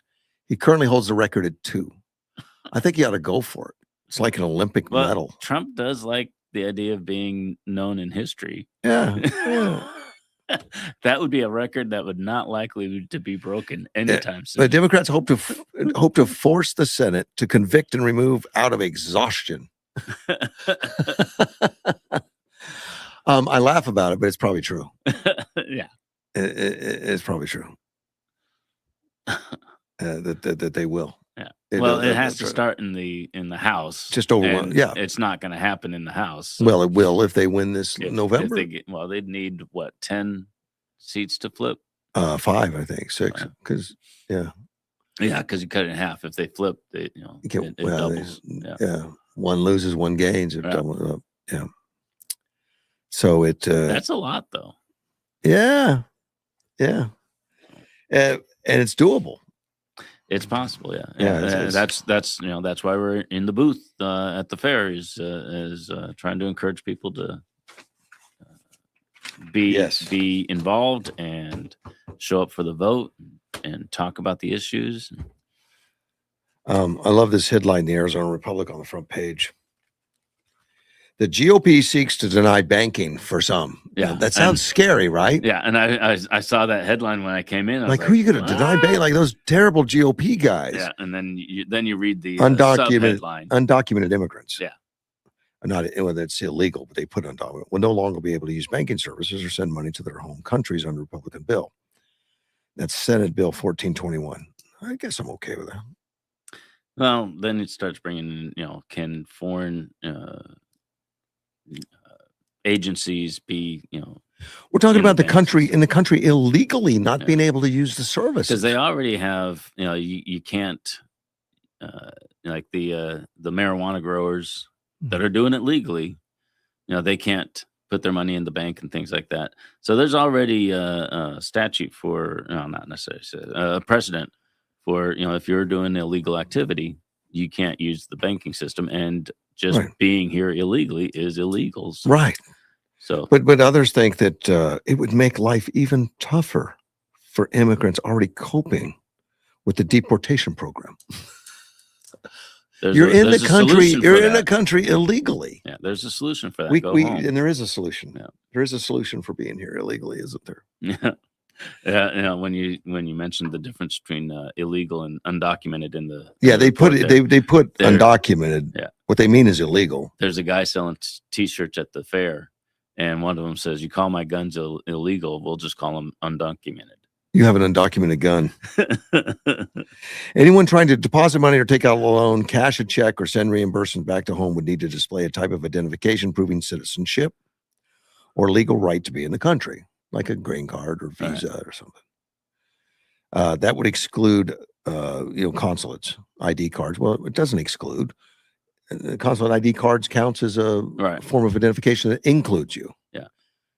So the law includes everybody, including us, but we just have to show that we're citizens of the U.S. The issue becomes what documentation would show that you're here legally, because a driver's license doesn't do it. But no, for most of us, that's all we have. Well, driver's license does do it in states that require. In states that require it. Yeah. You look, it says, and this even brings it up. It says that out-of-state driver's license for states that not for federal purposes markings. Mm-hmm. In other words, they don't check citizenship or IDs or birth certificates or anything. Arizona does, by the way. Well, since 1996, I think it was. Correct. So, even people here in American citizens in Arizona, they might have a driver's license that is wouldn't qualify. Correct. Yeah. And the right one to get, I've got the real ID. Yeah. The government finally came up because all the states were watering down the driver's license so much that they became not a form of identification in a lot of cases. All right. They're just a form that you have a driver's license. Doesn't mean I don't, I've got a passport, but I don't have the real ID yet, and I need to you don't need it. Getting it. If you got a passport, you can always show Well, that. I don't want to be carrying a passport around with me all the time. I want a real ID, so I just haven't gotten around to doing it. You know what? I went and got my passport because Helen and I had to go to Ireland for a destination wedding, which again is rude. Yeah. It's rude to have a destination wedding in Ireland. Said we'd like for you to come, and I'm like, I got to go to Ireland to attend a wedding. Oh, twist my arm. Ended up being a lot of fun. So we went and got our passports updated. Mine was out. Mine was expired. Hers was expired. So we went and got them updated. But then I got the card pass, which is easy to carry. Yeah. But then I went and got the real ID anyway because I already had the passports. So I just went in and showed them the passport. And then you're good to go. You pay an extra $25, I think, or something, which I needed to update it anyway because I moved. Mm-hmm. When I, got married, I moved into the house that Helen already owned. And then I never changed my address. I didn't change my bank or my driver's license right away. Don't tell anybody. I waited till I got the passport so I could just take it down and change it and get the real ID at the same time. So I hesitated. Yeah, I need to do that at some point. Get that. The real ID. Yeah. It's not necessary if you don't do a lot. I don't know. Like I go down to Mexico occasionally, and they now have passport checks in Mexico. Going into Mexico. Interesting. Well, we don't want all these illegal aliens coming into our country. Yeah. So you have to do an ID check, and I've never asked them if they would take the real ID or because I carry my passport card when I go down. I show them that, but I never bother to stop and try to show my driver's license. Huh. I haven't been to Mexico in years. So well, why don't you go down and show them your driver's license, see if you get kicked out? I don't know. But I think the fact that the GOP is trying to change the banking, I'm good. Yeah. Yeah. I think there could be some logistic issues, but yeah, I'm not opposed to it in principle. Yeah. If they make it work, just more giving people more opportunity to think, well, maybe I should just self-deport and go home. Or go move to California. Or go to California.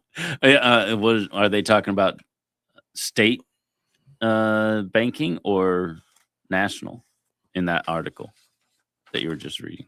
Well, is it a state level? Yeah. Can they do banking laws at a state level? Yeah, I guess so. That's what they're doing. Huh. Because that's Wendy Rogers doing it. I don't know. Is Wendy Rogers a federal? Maybe it is federal. Wendy Rogers. I don't see a mention of Arizona. Yeah, she's a state representative. Just a state senator. Huh. I wouldn't have thought you can do state banking laws. Well, apparently they are. Huh. That's interesting. I guess I wouldn't have known. Hmm. Artemis 2 took off yesterday. Did you see it? No, I didn't. I was at the fair all day. Well, it was too far to see. It was out of Florida. Oh, yeah. It was, but I watched it on TV. Just take off. It's a historic flight, which is funny. It's just some of the things they put, and I'll get to that. But it's going to go 252,000 miles into space, away from the farthest anybody's ever been away from Earth. And they want to make as many firsts as they can.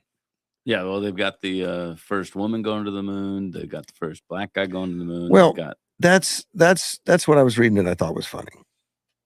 They said on launch day, 4 astronauts, including the first black man, first woman, and the first Canadian, yeah, lifted off from NASA's Space Kennedy Space Center, Florida, aboard a space launch system rocket, one of the largest, most powerful rockets ever known. So I looked it up. And I said, it's not the first black man. Well, before you get to that, my thought was, how's that fourth guy feel? Well, I'm just ordinary over here. just ordinary. I'm just a regular old white dude. I gotta have some first going on for me. Nothing first going on. Not the first woman either. The first woman was like in the 1960s. Going to the moon? No, that's going into space. No, yeah, she's not going to land on the moon. No. But yeah, and that's why they're saying they're going to the moon. Well, they're going around. They're going around the moon, but which is still an accomplishment. I'm not going to take. Yeah, they're going past the moon and coming back. Yeah. But the woman and the black guy, the first women and black guys to go to the moon. Yeah, they've been in space before, but they haven't gone. But when I first read it, I thought they're saying they're the first in space. No. But it's easy to be the first of something going to the moon because we've had 10 people go to the moon. Not very many. I thought it was hilarious. There's this obsession with being the first. Yeah. Which I understand. Like the first man on the moon's a big deal. Yeah. Yeah. But then I'm the first man. Who was the second guy? Lost a toe. Who was the second guy? I don't know. Nobody knows. Nobody knows. Buzz Aldrin, by the way. But yeah, that would be the second of that. Who was the guy in the capsule? That's the one nobody knows. I've heard the name before. The only one that stayed in orbit alone. Yeah, talking to himself. Yeah, while the other 2 are down there. Yeah. Here's the itinerary. It's going to spend 1 or 2 days in Earth orbit. Right. Testing systems. Conduct systems checks, testing the capsule, life support, propulsion, navigation, communication systems to ensure spacecraft is ready for travel to deep space. Right. We're going to accomplish that in a couple of days. Then they're going to go on the translunar injection. Okay. Yeah, and that means they're going to burn the motor up and take it out and towards the moon. Right. And that's on day 2. And it involves just firing the main engine, increases the speed, velocity. And then on 3 or 4, they will continue to monitor space. So they're just going to ride along, monitor space. Is the aircraft running okay? Yeah, it's running. Yeah, we're going to go. We're just monitoring it here. They're going to track communication. Day 5, it'll enter lunar sphere influence. Right. I guess the gravitational pull. Yeah. Marking the point at which the pole of the moon's gravity will become stronger than the pole of the Earth's gravity. Right. And then they just fly by, slingshot back, and come back towards Earth. As they enter the moon's neighborhood, the crew will have a full day with the morning almost entirely devoted to tests of the spacesuits. Sounds like there's going to be a test. Yeah. They get that's the objective, is to make sure everything's functional. So here's another first. Yeah. They're going to be the first astronauts to wear the new suits. You mean they didn't send them up with the ones from the 1969? First ones to wear the new suits. I guess these Artemis guys are looking for a lot. I mean, Tesla's taken, or SpaceX has taken too many headlines. I mean, we got to be we got to get some first in here. The first to wear the new suits, and then they're going to test them to see how quickly they can put them on and off. So I guess there's going to be a contest. Well, they're all the first ones to go to the moon in the 21st century. Yeah, the first ones on this date. That's funny. Okay, they're going to Then they're going to pressurize the suits, install their seats, and get into them while wearing the suits. Eat and drink through a port. It doesn't say they're the first ones to eat and drink through their port on the spacesuits, but they should have. Yeah, they should have. Sounds like they're going through all their emergency procedures. Of course. Yeah, and that's all good. Yeah, that's absolutely right. I make fun of them because they keep saying the first. I'm like, I don't care. On who's the first one to take a dump up on there? day 6? The crew will come their closest to the moon and reach a greater distance from Earth on this phase. And then after the lunar flyby, they wave. Several days heading back to Earth, conduct deep space tests, including evaluation of power systems, thermal controls, crew operation beyond Earth. So there's a lot. They got to do something. They're going to be busy, I'm sure. There's, you don't take a trip. They're going to be out there for 10 days testing. They're going to get tired of testing. Yeah. Well, I don't know. I'd be pretty excited about just about anything I would do in that situation. Yeah. You're flying through space to the moon. Yeah. Wearing a diaper. Yeah. That's got to be exciting. Oh, the diaper part? The whole thing. Oh, okay. Yeah. Yeah. No, they have some facilities that can help them with all that other stuff. But one of the mission's primary objectives, though, is to test the capsule's heat shield. Mm. Well, you got to. It's too late to test that. That's what they say. They say they're going to test the heat shield. Is this the time to test it? Well, they're testing it for the next guy in line. When you got 3 people on board. But don't worry.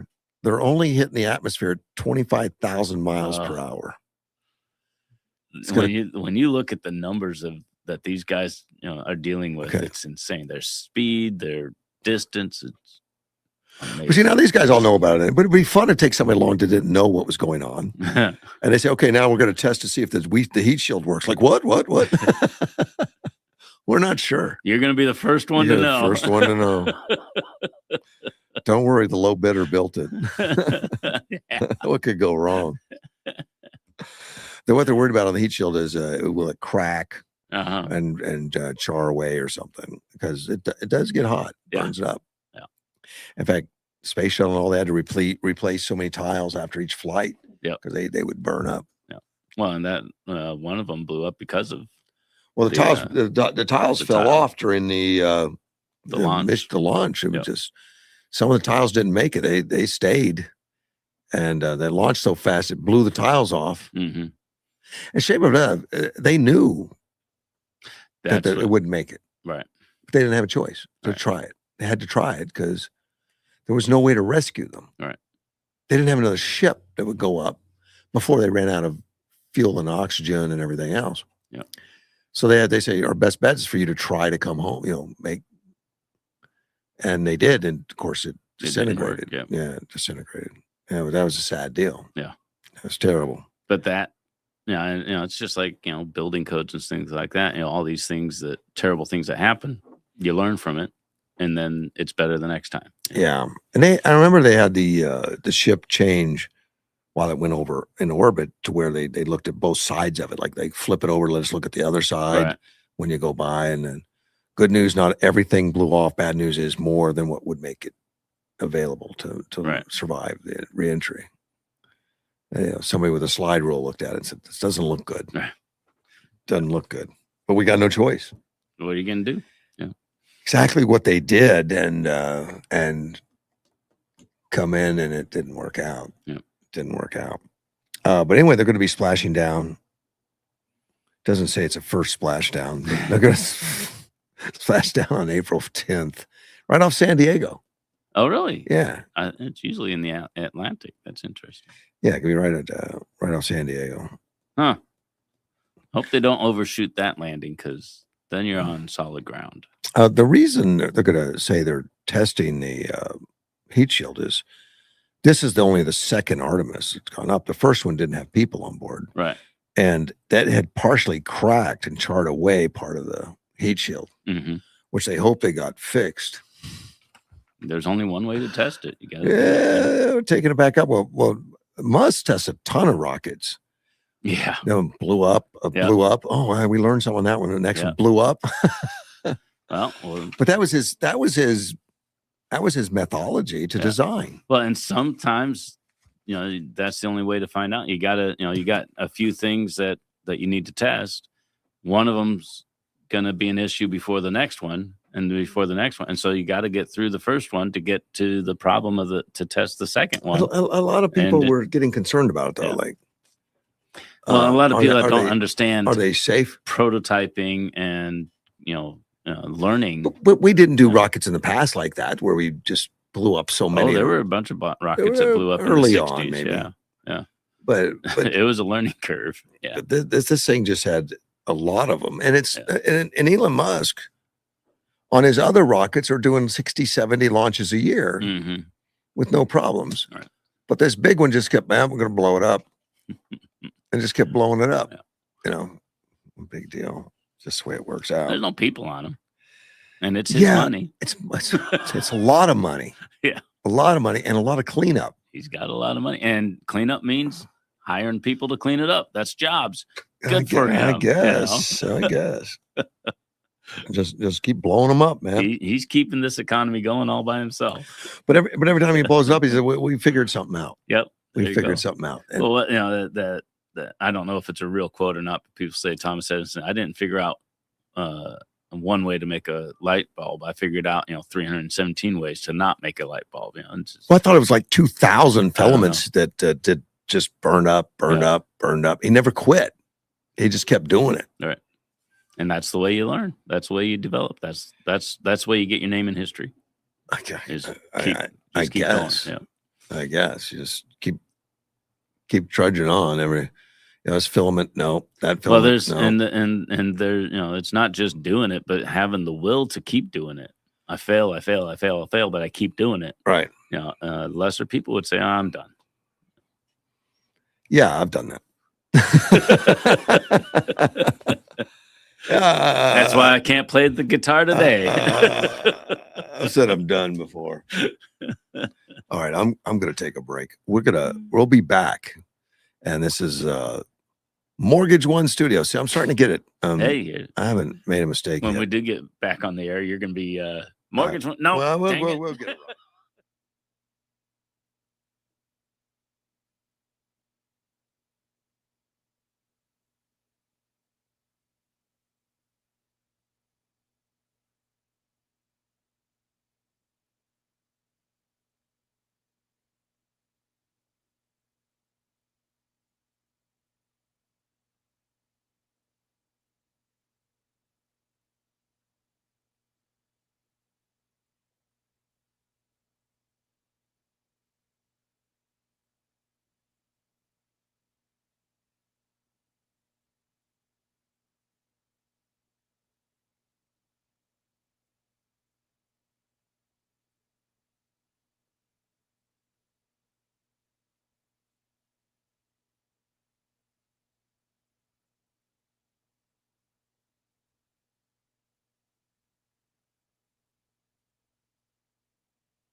All right, Mortgage One Studio live, back with you, Russ Clark, Chris Larson. I'm here. We're all phone lines are open 928-941-0304. I have to make sure I get that right because I've done that one wrong too. I want to talk about Darcy Rodriguez. I have no idea who that is. She's a Venezuelan acting president. I don't know why they. Okay. Well, before I do, wait a minute. One of the listeners commented on Gilbert. You know how Gilbert was asking about the gas price and all that. One of the listeners laid something out, and I'm going to read it. It says, despite record domestic productions, which is 13.4 million barrels per day, U.S. refineries often require specific types of heavy sour crude for oil for efficient gasoline and diesel production. And that's true. Okay. Because that's the oil we were getting when we built the refineries. Refineries are geared to do that oil. Right. You know, they're tuned to do that. These heavy crudes are often from Canada, Mexico, and other nations, while U.S. exports lighter crude. Also true. So there's different kinds of oil. Yeah. Different viscosities or something, whatever. The that's interesting. Oils are different. Other nations in the Middle East and others, so there is a swapping of oil. Like while we have enough oil, right? We don't have the right kind of oil. Well, right kind for our refineries. Although there's a new refinery being built in Texas, which will be online in about 3 years. Until that time, it's got to hold out. Yeah, he also writes other nations in the Middle East and others. We ship it out. Iranians still make dirty bombs with the nuclear bill. They could make they're hiding. Our young men and women should not be dying for Israel's war. Now, this is the listeners calling it Israel's war. Right. I don't know. How do you feel about that? Is that Israel's war? Is it our war? Whose war is it? Well, with the alliances that we have, it really should be everyone's war. You know, Israel was saying, it's going to start, and so, we preempted it, which made it our war once we did that. But, the idea is we would have been drawn in one way or the other. This way we took preemptive. Yeah. We took control of the situation. People, I think the initial announcements and the uncertainty, spurred some people to question it, but we would have had people questioning it anyway, one way or the other. So, regardless of whose war it was, we need to finish it now because we're in it. And even if we leave, there's going to be an element in Iran that is going to be seeking to cause us harm. Well, which they've always done anyway, but they're going to be a little bit 47 years. They've been killing Americans and saying death to America. Yeah, not just Israel. Death to America. We're the big Satan. Israel is just a stepping block to get to us for some reason. He does write that as soon as our troops start dying, the GOP will definitely lose in November. Well, it's a concern. They've started dying. Well, there have been, and it is a concern. I think it needs to be clear. Either we're done, and it is actually stable, which is going to require some leadership to stand up in Iraq, or we're clear on what our purpose is if we're still in it, and taking positive steps towards that direction. Otherwise, the midterms are a big concern. It's always a concern. Yeah. Absolutely. He says, or she, that the conflict is unpopular with normal GOP. Are you a normal GOP? Actually, you've stated about yourself. I'm probably more libertarian than GOP, but normal. I don't know what a normal GOP is. I don't know either, but I'm not sure. I haven't talked to enough people to be able to make that conclusion. What is normal, Chris? That's a good question too. Well, the way it's framed here, it's not MAGA. MAGA is not normal. Right. I think MAGA has become the norm. I think there are a lot of Republicans that are not necessarily MAGA or trying to draw attention to themselves. Maybe, because I don't know how many, but and that so it's hard to say. MAGA's one way or the other. MAGA's more easy to see. Yeah. Much I more mean, vocal. I'll wear a Trump hat. I wear MAGA, Make America Great Again. Yeah. I'm involved. I'm involved. Yeah. It says independent voters, but most MAGA will follow Trump blindly. I don't have think to so. agree with. I don't know about most. Again, I haven't run the numbers, but there is a chunk out there that will follow Trump. Period. And and right now, I see no reason not to myself. Yeah.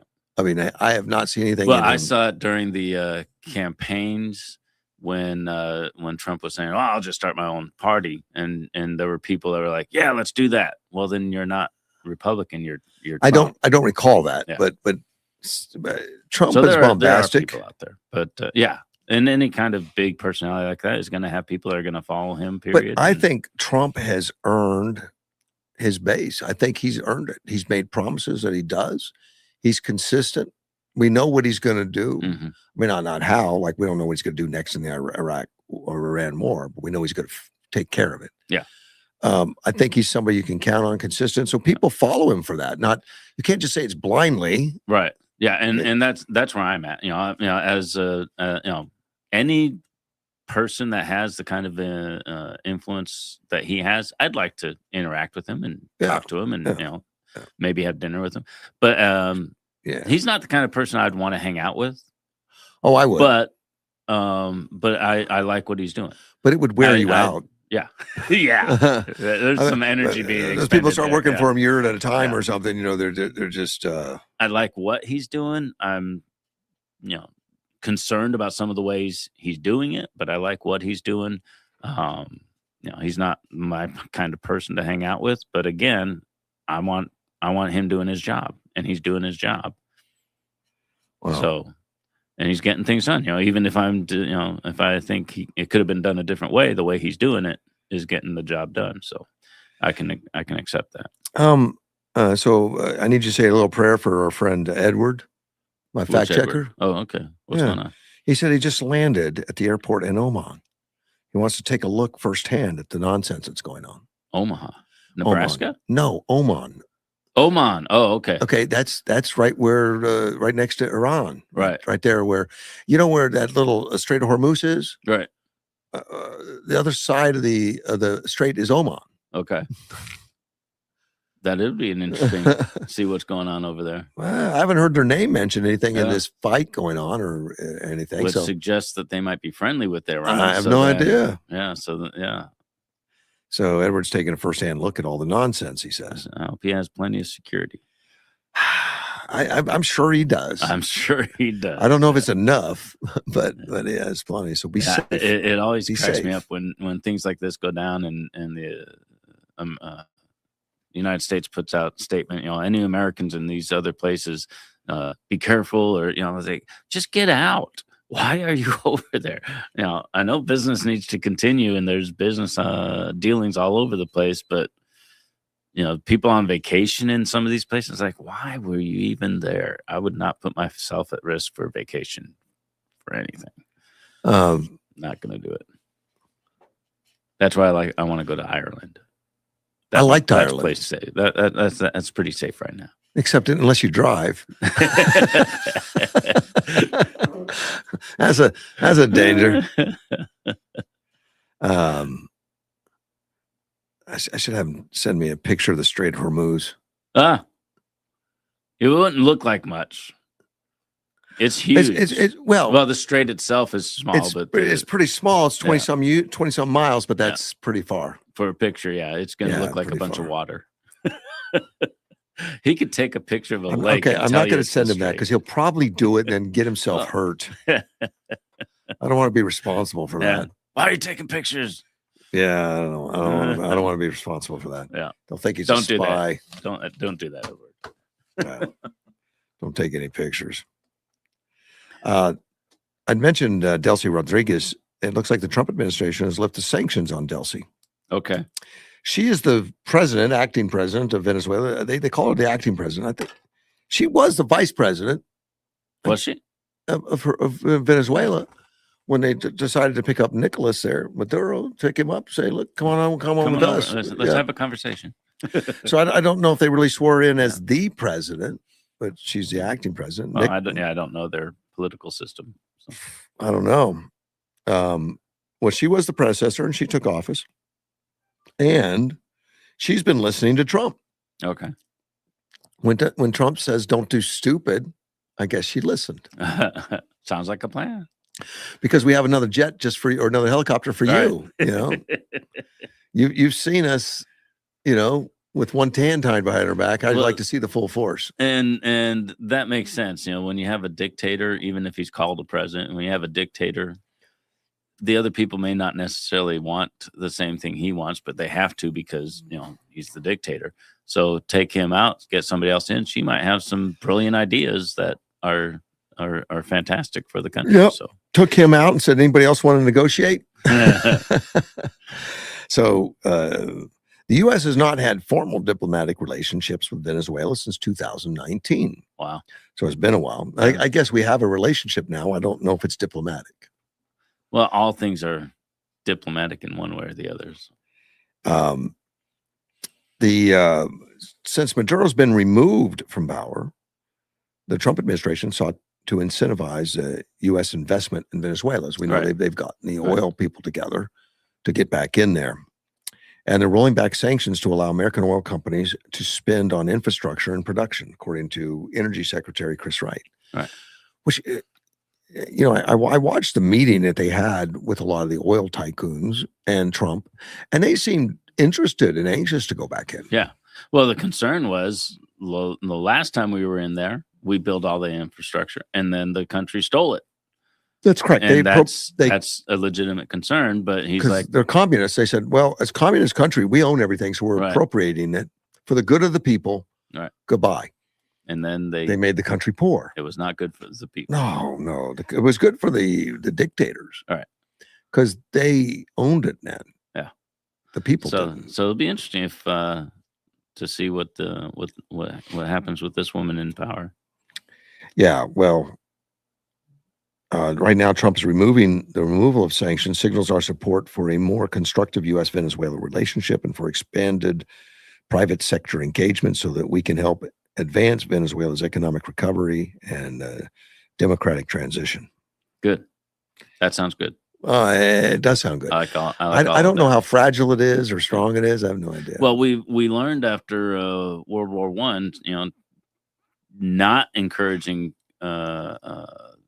financial rebirth is bad. That's what led to World War II.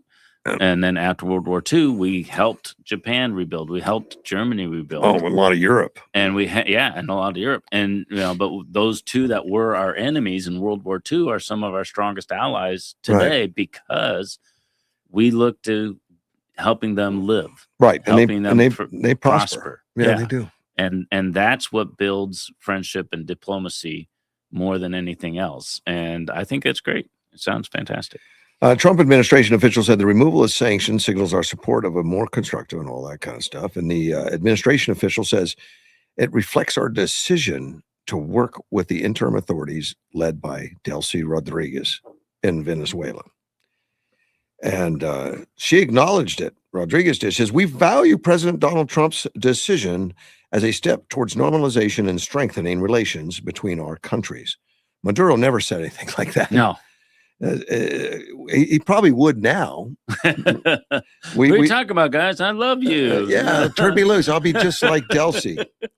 We trust this progress will allow for the lifting of current sanctions against our country, enabling us to build and guarantee an effective bilateral cooperation agenda for the benefit of our people. Which that's what it's all about. Yeah. And Trump realizes that. He's talked in terms of making sure that the people of Venezuela get the proceeds of the oil. Right. Get the royalties and all that kind of stuff. But now Maduro government insiders were sanctioned in 2018. So if you worked for Maduro, so Darcy was sanctioned back in 2013 or 2018. And Rodriguez was selected by Maduro to help him maintain power and solidify his authoritarian rule. And like I said, she's a Marxist, communist. Mm-hmm. I don't know if she's a born again something, but she's a communist. Well, and there's communists and there's communists. Some people are looking towards, thinking of the people and trying to help the people, and they think this is the way to do it. And other people like Madero, he's like, no, I'm gonna benefit myself. And it's hard to know which side they're on until Putin talks about opportunity. The benefit of the people all the time, and then you see what he does. But it doesn't matter. The people think it's great. Yeah. After a while, he gave us borscht. Into it. Right. We got borscht. We're good. Yeah. Well, they don't know the difference. And things like North Korea, they know what they know, and they grow up in that system. And the ones that have made it to the United States are in shock, right, and awe. Yeah. Like, I thought all Americans were in poverty, and they were terrible, and they were going to beat us up, and they're just shocked at the kindness, at the wealth, and everything else. And every time I go to the grocery store and I'm walking through the produce, I'm like, this is why other countries hate us, because we have such abundance. Well, a lot of them don't think we have. Like, North Korea didn't even know we had it. Yeah. They don't know. Yeah, and I can't imagine not living like that. Being in a place where you have to hope there's food at the store, where you have to hope, wonder if you're going to eat that day, not because you're you don't have resources, but because the country doesn't have. But resources. I think in war they demonize every. You demonize the enemy, demonize the enemy. Yeah, and we did it. Japan's we called gooks or something something less than human. Right. Well, even in general, in the military, you're trained to about the enemy. You always use the phrase "the enemy," and we always portrayed them as something less than civilized. Well, you have to. Well, the same thing they do to us. Yeah. And I remember in World War II, there was some video of one of the islands that was taken over by Americans, GIs, mm-hmm. and there was a bunch of civilian population that they were trying to get to that were on the other side of the cliffs, and they started jumping off to their deaths versus the fear of American soldiers. And they're like, no, don't jump. Right. Women holding babies and stuff were jumping, rather dying than the brutality that the Americans would unleash on them. Yeah. Now, the ones that they did capture and all that, they were totally shocked that we were told you were monsters. Yeah. And that you would, hurt us and kill us and all that. So a lot of people just went to their death. Yeah. Versus it was a horrible. And that's common tactic, is getting the people behind your military by bad mouthing the other military. So Putin does it, North Korea does it. Probably China, I don't know, but the internet complicates things. Yeah, because a lot of people can check for themselves, but in a lot of the countries, it's a lot of blocking that goes on. Yeah. North Korea doesn't have an open internet. Well, nobody has a truly open internet. We don't. No. There's. I have no idea, because they did the Arizona just did last year the porn sites have to do so it's technically not a truly open internet, but it's not really blocked. It's just you have to identify yourself or something. Well, what I've heard is a lot of them they just stopped. Did they showing their No, I talked to Arizona. Nick. Nick is the one that brought that up. Our representative. Oh yeah, okay. Yeah. Cupper. Yeah, and it's funny because he's known as the porn guy. That's what they call the for the other reason. Yeah, he's the opposite of a porn guy, but that's what they call him, the porn guy, because it was his bill to do that, and the porn guy Nick Cupper. So I asked him when he was on air, I said, "You're the porn guy?" Oh gosh, yes. That's funny. But the bill was that didn't want kids, youth, and stuff. Well, so, and it's blocked for a totally different reason than they're blocking the internet in China. So so they had to have there's a sign up. As long as you sign up and you know who your audience is and it's an adult and all that stuff, they could do it. But you got to give them like a credit card or something. I don't know how it all works, but it's interesting that you seem to know. Yeah, I know. Well, I give you great detail. I talked to the porn guy. Okay, Because he had to explain to me how it worked. Yeah. That's funny. The porn guy. And he's the last guy you'd want to call the porn guy. I mean, he's a very Christian family man. Yeah. And he's not afraid to do the right thing. Yeah, I like him a lot. Yeah. It's really cool when he comes down here to Yuma and we talk about all kinds of stuff. We need a porn guy to come down here once in a while. You gotta stop calling her that. He's gotta get reelected. He doesn't like it. Really. I mean, he's like, oh no. But that's how they refer to him up the hill. Yeah. That's funny. Because that was his bill. He's federal. No, he's not federal. State. Yeah, he's state. Do we call it the Hill in Phoenix? I think so. I think so. We do. I don't know about anyone else. It's all Capitol Hill. And I don't think even it's on a hill. Yeah, no, that's I don't think in DC it's on a hill. Is it? No. Huh.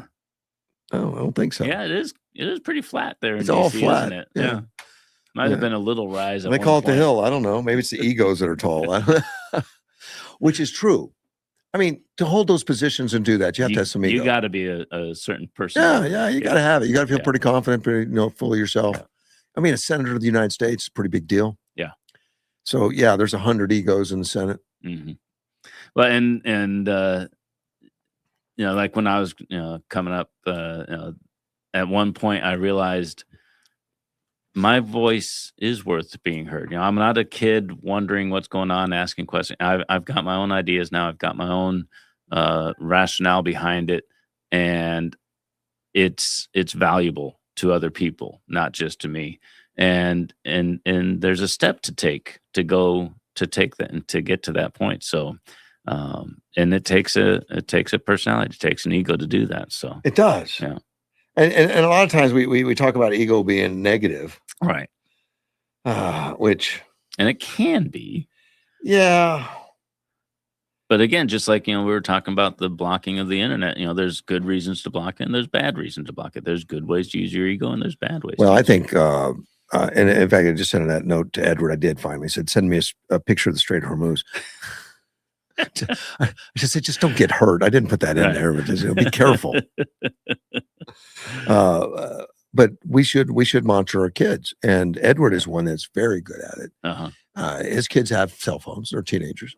They have cell phones, but they only have they don't have an unlimited amount of time. Right. They can limit the time. Anybody can do it. Right. You could say, okay, it's your phone, but after a half hour, you're going to have to ask for more time. My kids, they're all adults now, but they're still my kids. They put their own limits in their phone. Oh, really? Yeah.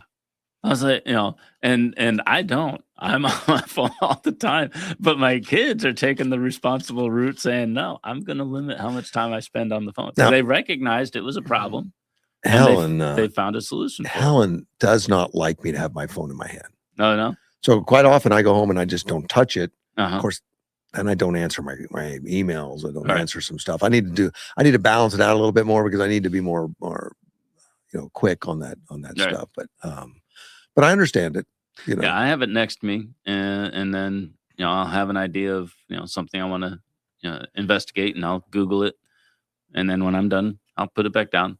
But you look around you. We were at Black Bear the other day, and I looked around, and I was the only one not on their phone. Everybody waiting for a table. Even the kid had his tablet. There was a family there. They were all on their phone.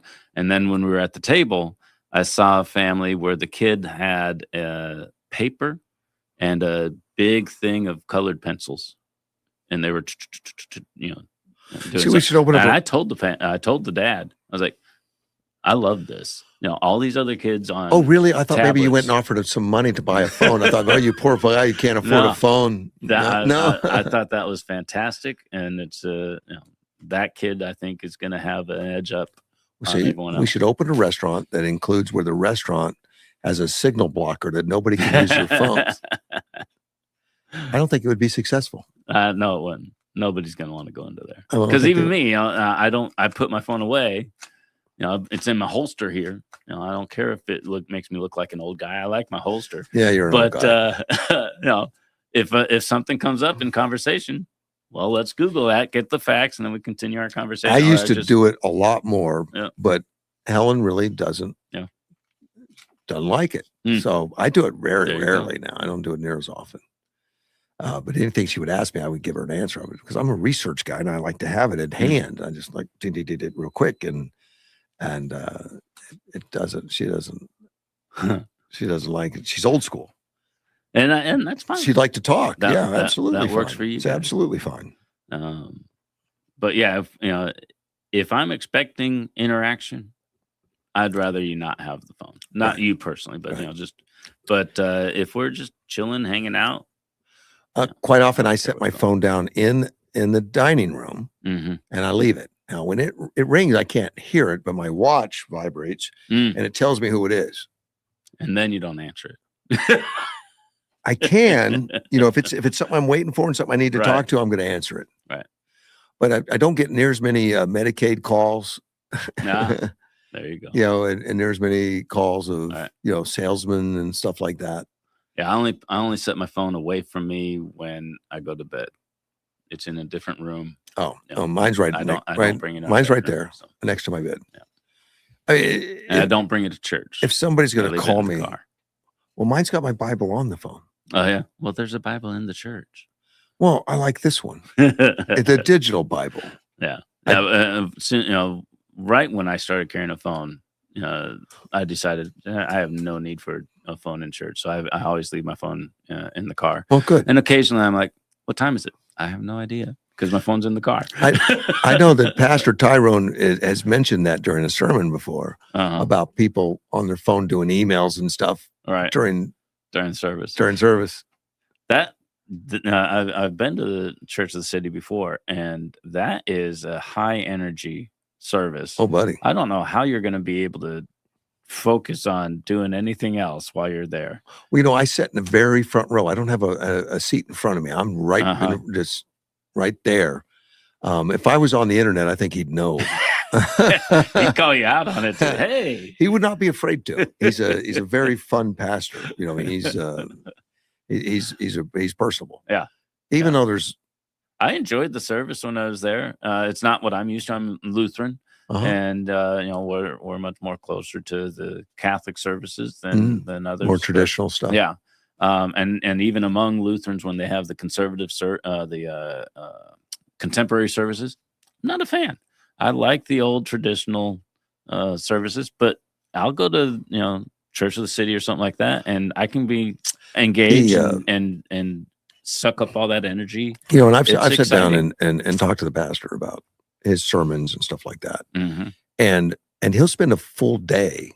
Oh yeah, I'm sure to write a sermon and research a sermon. My dad would spend a week, and we're talking 40 minutes, right? By the time it's an hour, but a lot of music and other stuff. Right. Other facts in 40 minutes, he's going to spend that kind of time. Yeah. Cross-referencing and writing and different aspects of it, which it really shows. And he's such a spiritual guy, and it translates so well that stuff. He's very interesting for me. He's very people motivating. My dad was a pastor, and people think, oh, you just stand up and start talking. No, he would have multiple Bibles, so he could check look at how it's worded in this one, how it's worded in that one. He would have the call it the Book of Concord and some of Luther's writings and compare, look up those, get insight from that. He'd have his own insights and motivations for the sermon, and then he'd have to come up with a story, and it was usually family, talking about us kids. Something you can relate to. We were involved in almost, at least one of us kids. He had 6 of us. At least one of us was in his sermon almost every week. But just set the example on how to not do things. Yeah. And but he started Monday, Tuesday. He'd be putting little bits all the time, getting into it. He'd be thinking about it at home. Yeah. It's just. And that's in addition to everything else he was doing, visiting church members, going to the council meetings, and all that other stuff. He taught the catechism class all the time. So there's a lot. It's a full-time job. It's a full-time job, and the sermon was a big part of it because that is the ultimate purpose of his service. So in watching Tyrone particularly, he quite often it'll tie into current events that's happening right now in our communities and things that are happening that we should have control of if we don't, or we should be paying attention to, and all that, and related it to biblical, and make sure that it's all covered, which I find really intriguing, which means he's thinking. Right. Well, and that's really the purpose of the sermon is not, my dad would talk about the difference between a Bible study and a sermon. And some pastors use the sermon as like a Bible study, but he's like, the sermon is how to apply the biblical teachings to your life. And that involves the current events, that involves, getting up in the morning, going to work, and, just living your life. And the Bible study is understanding what the words are saying, but the sermon is about how to apply that to your life. Right. So you walk out ready to go. And there's you got to be aware of what's going on in the world to be able to do that. Well, the Bible study I'm involved in now, the men's group is the application too. Oh, you get into the application too? Oh my gosh. Yeah. Well, it's hard to look at the Bible without thinking. It's scheduled for an hour, but it's not uncommon for us to be there 2. Oh, easy, I'm sure. Yeah. For 2 hours. Yeah. And get into some discussions and stuff. And I find it very I usually have to be told to leave. To leave? Like that. Yeah. Chris, time for you to go, done. Man. The doors we're closing these doors. You got to be on the outside of them. Yeah. I understand that. Yeah. But I take 2 Bible studies. One that's a couples Bible study with Helen and I. Right. And the other one is, for just men only. Yeah. Very different. Let's take a phone call. You're on the air. Good morning, Russ. Well, good morning, Mike. Hey, I'm tired of these people challenging Trump's decision to go and wipe Iran off the face of the earth and blame it on the fact that Israel is dictating to Donald Trump. That's just that is just immature, unread history. People need to start growing up in this country, really. Why do you think they do it, though, Mike? Okay, you've got the Democrat Party who controls the media. You've got rhinos who hate Donald Trump.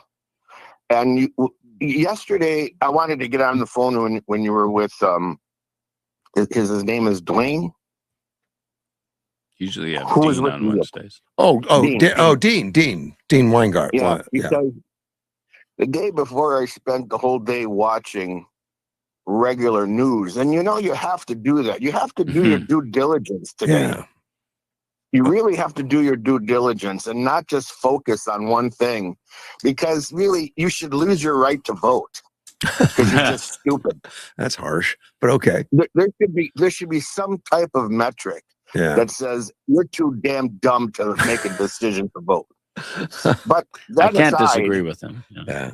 That aside, my God, everything anti-Trump. Trump is weak. Trump is losing the war. Trump is lying. You have all these generals from the Democrat generals. I mean, it's over. The world is over, according to them. Right. But you can't take away from the fact that he is using the military correctly. I think I agree. I agree with you. But yeah. I mean, and so here's the argument that these generals are using right now, these Democrat generals. Oh, he's running out of ammunition. Yeah, right. Yeah. He's running out of missiles. And if we have a real war, we're not going to be able to fight it.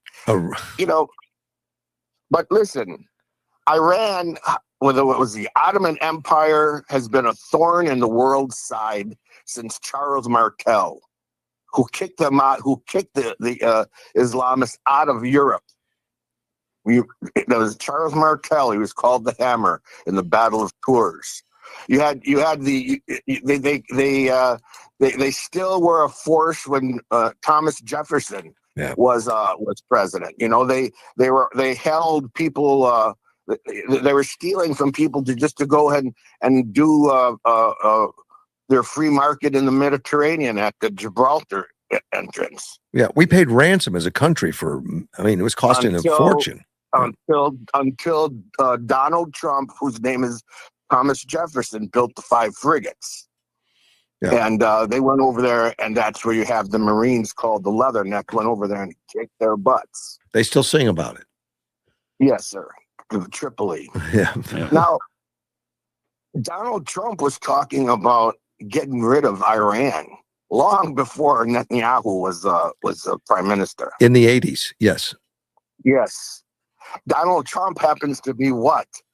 A politician? A lawyer? No, he's a businessman. And he's had to deal with the crap that was going on in the Strait of Hormuz. I don't know if I'm saying that right. Yeah, I think you are. You know, when you sit there and you're a business, you build buildings to the extent that he does. You're talking about, I'm not just going to go to Home Depot and buy a window. I'm not just going to go to Home Depot and buy a doorknob. You're talking about in a building. How many doorknobs and windows are in the Trump Tower? Right. Yeah. You know, and you know that type of commerce is around the world. When he's building in China, when he's building all over the globe. Donald Trump went over there for one reason, and I want you people to understand this. All those missiles that are being fired at us, Barack Obama paid for. That's Barack Obama's army in Iran. The mullahs are Barack Obama's army. Right. He bought over there, and why did he do it on the last day at midnight in the cover of dark? Pallets of cold cash, $14 billion to the mullahs. Everything, every bullet, every boot. Barack Obama paid for it, and he was not called to task for that. Why do we have to have troops on the ground? Because we have to extract the yellow cake that Hillary Clinton gave them. Nobody's ever asked Hillary Clinton when she's been under the light why she did that. Right. But they're questioning Donald Trump at every move he makes, and every move he has made thus far has been correct. Everybody was wrong about the tariffs. Everybody, even Victor David Hansen was wrong about the tariffs. You know, they came back with their tails between their butts and tried to come back. But you know, this is when you eliminate Iran, you have pretty much freed the world of a bully. Yeah. Oh yeah. Without Iran, who else is there left? We've already defeated Russia. Ronald Reagan defeated Russia. They haven't been able to recover since Ronald Reagan. But the Democrat media won't give him credibility, and the rhinos are too stupid to give him credibility. You know, and China. Like, I want you people to understand one thing. Why don't you study China before you start calling them a force to be reckoned with? Because China is 5 provinces. China happens to be the biggest province of those 5. The 4 provinces hate Xi, whatever his name is. So he's always. What's that? I was just nodding. No, yeah, go ahead. Yeah, keep going. China's a mess. China is a mess. You know, if they ever went to war, 90% of the troops would defect. That's why they can't afford to go to war. That's the same thing. That's the same thing that they were running into trouble with Russia during the Soviet Union. 90% of that army would have defected if we would have fought them. So, you know, let's support this guy. And I'm going to tell you one thing. I raised my hand. I gave the oath to protect the country. I happen to live. For some reason, I lived. Yeah. But it was all volunteer. Since Vietnam, it's all volunteer. All those soldiers that are in the army right now, hey, you know what? You volunteered. And you know what? You can quit anytime you want. You can quit anytime you want. If you went into the military to get get that small amount of money to get your college education, which doesn't cover a book, you went in to fight. That's why you raised your hand. Right. You went in to fight. Right. And luckily you're fighting under Donald Trump and not Barack Obama, the first gay white president that we elected to this country, and Joe Biden. Yeah. You didn't have to fight under them. There was I can't find him. There's a Democrat general. He looks like Adam Schiff with a little round head and a long neck. And he was cutting down Pete Hegseth for getting rid of the best army that Biden provided for the country. Oh, wow. DEI. Now he's not a current general or sitting general. No, he was retired. no, he was a general. He was, Okay. but he attained the rank of general. These are the generals that were that at the end of Iraq and Afghanistan that were in control of our troops, and those guys still stayed and fight. You could quit anytime you want when you're volunteer. Yeah. So shut up, pick up your gun, point toward the enemy, and shoot the hell out of it. Because I'll tell you, he's going to be successful there before his 60 days are up. And then what are people going to say? But I don't understand something, Russ. This little pissant Strait of Hormuz Yeah. has brought the world to its knees on oil. Yeah. It can. Yeah. It's BS. Because it's 20%, and that's enough to shake it up, I Yeah. guess. Yeah. You know, all of the. Can you confirm all of these statistics that people are getting? I cannot. So, you know, but I know that China has oil. I know that Venezuela has oil. I know there's oil all over the damn world, but this little Strait of Hormuz Yeah. is bringing us to our knees. I will tell you one thing about the price of gasoline right now, and it's almost $5. The price of gasoline is being blamed on Trump right now. Yeah. Without Trump and without this war, guess what? You blame for the price of gasoline? It's California closing all of the refineries, and guess who else needs to get the blame? All these damn Republicans, all these do-nothing Republicans in the state of Arizona who have not provided this state their own oil refineries. We had 2 governors at 16 years. And all we got is 3 circle drives in Yuma and a light rail in Phoenix. Yeah. And when you go around those circle drives, people, I'm talking to you. That is an oil refinery. So shut up about the gas prices, because it's a Republican Party who laid down and have not given us an oil refinery. We need So if one you for didn't sure. We do. We need more than one. Yeah. Sir. Well, I'd like one right here in Yuma County. Yeah, and we need more than one. And if we couldn't build it in where did you say we were going to build it, and they couldn't? Wilton. Wilton. Uh-huh. Then that's not the only place in Arizona, is it? Find a place to build it and get it done. Yeah. We still have one refinery in Arizona somewhere. I don't remember where. It's not that significant, but yeah. You know, but we should be independent from California.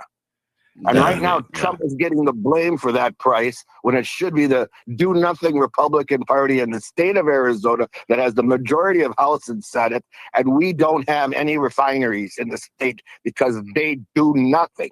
They don't have the ability to look at the future. Yeah. And guess what Trump is doing now? He's bringing in manufacturing. Well, America really isn't tooled for manufacturing. You have to build manufacturing factories. In this state of Arizona, we find out not only are we running out of water, we're running out of electricity. How are you going to support all of the factories that could possibly come to this state if you don't have enough electricity? Right. So what does that mean? We need nuclear power plants. That's what I was thinking. Get off that damn liberal BS, green BS about power plants, and make this country back to number one. I I think you're right. I think Trump agrees also. In fact, Yeah. he's pushing that small compact nuclear. He's already, I guess they had one delivered to a university recently to, test it out, take a look at it. Hopefully we do. And last, we all think about. Oh, we're losing him. I think I lost you, Mike. You there? I think I lost him. Yeah. I lost the signal and everything. Aggressive guy. Yeah. I don't agree with. There's a lot going on there. 100% with everything, but I do like the idea that how committed are the troops of Russia and China? We've seen the Russians dying, by the thousands in Ukraine, so they're apparently committed. Well, yeah, but what about China? And I don't know, really anything about their political. I would hope we can avoid that war. Yeah, I would do. But with, if they with are Taiwan and everything, if they are a bunch of split provinces that are so led by Russia. an unpopular leader, East Russia looks nothing like what you'd find in Moscow. Yeah. Yeah, so it's that's an interesting thought. How because China is the next biggest military, but are they a committed military? Because when I was in Germany, I saw the effect. What kind of soldiers you get when it's mandated service compared to volunteer service. Russia's not volunteer, but they're finding numbers to put out on the battlefield. They're finding Russia's always their tactic, just throw more troops at it. It's a sad situation what's going on in Ukraine and the amount of death and destruction. It's terrible. And in the United States, we do it is a volunteer service, but we had peace for so long, and even today while we're fighting in different places, the majority of the service members are going to experience peace their entire time in service, and there are people that sign up just for the benefits they get from it. And the GI Bill, the money for college, is not a little bit of money anymore. It was a little bit of money, but there are people that are they can get a significant amount of money these days for college, and there's people, and that's going to bring in people that are not necessarily there to defend, but they're there to get the benefits out of it. And we find those real quick when things do start hitting the fan, and you can't just say, "Oh, I quit." There are obligations, and you might. There was one guy when I was in. He said, "I'm going to get in enough trouble to get a dishonorable discharge." I was like, "Well, that sounds like a really bad idea." Because it'll get you out. There's a fine line. You just can wear a dress like Klinger. Yeah. Back in it was a different time. Now a dress would get you promoted, or at least it did during Biden. You'd have to be careful with that strategy, because some of the things you could do to get dishonorable discharge will also put you in jail. Yeah. But even if you manage to avoid that and you get dishonorable discharge, that follows you the rest of your life, and other vets are going to look at you like, you don't qualify. But if you're volunteering to serve in the military, you do need to be aware that I'm here to go to war if necessary, and you need to be ready for that. When we started in Iraq, that in '91, that's when I was in. In Iraq, there were 4,500 people killed. I mean, United States, U.S. soldiers killed in Iraq, and all of us were ready. They split our office. Half of our office went, half of our office stayed, and for a while nobody knew which half we were going to be in. And there's you got your plane concern. Ticket. There was concern. Either way. And then when they, I ended up not going. I was in the half that stayed, so there was some relief there. I had just gotten married. That's not a good time to be sent to war. But you signed on there's for any time. Yeah, but I was ready. And we had that conversation in the office. It was like, I don't want to go, but I'm ready to go if I'm called on it. So good for you. Yeah. I was looking at the Iraq compared to what we're in right now. What is it, like 8 people that have died? I mean, no, it's more than that. In Iran? Well, that's not in Iran. They've been bombing. Well, none of them have military been in bases. Iran. Yeah, they've been bombing. But there was a few there. There was one that was last I heard was 13. I might be, and maybe I'm including an airplane crash or not including one. There was one that's the other question. That was a training mission or something. There was a gas plane that crashed that had like 6 people, but that wasn't shot down. It was just a collision. Unfortunate, and we do have those kind of things. They go on. Yeah. They listed as 13 to 15. Yeah. But some of it was that plane, a refueling plane that crashed, which was, during the conflict. During the conflict. So not necessarily a direct it's included, but it wasn't shut down, whatever. And some of them were in, I think, Kuwait at a military base, and it was hit by a drone. Mm-hmm. There's a few people killed there. Nothing like what we had in Iraq. We don't have boots on the ground, and I don't know if we ever will. I hope not. Me too, but I hope we can accomplish what we need to accomplish. Soon. Yeah, we don't want to go over there and not accomplish and walk away. I want it finished without finishing it. Decisively. Yeah. Finish it decisively. And I feel good about the fact that we got somebody that's in it that wants to finish it decisively, unlike Vietnam or Korea or Iraq, or all that kind of stuff, where we pull out and we feel so frustrated that people died, people worked hard for what? Yeah.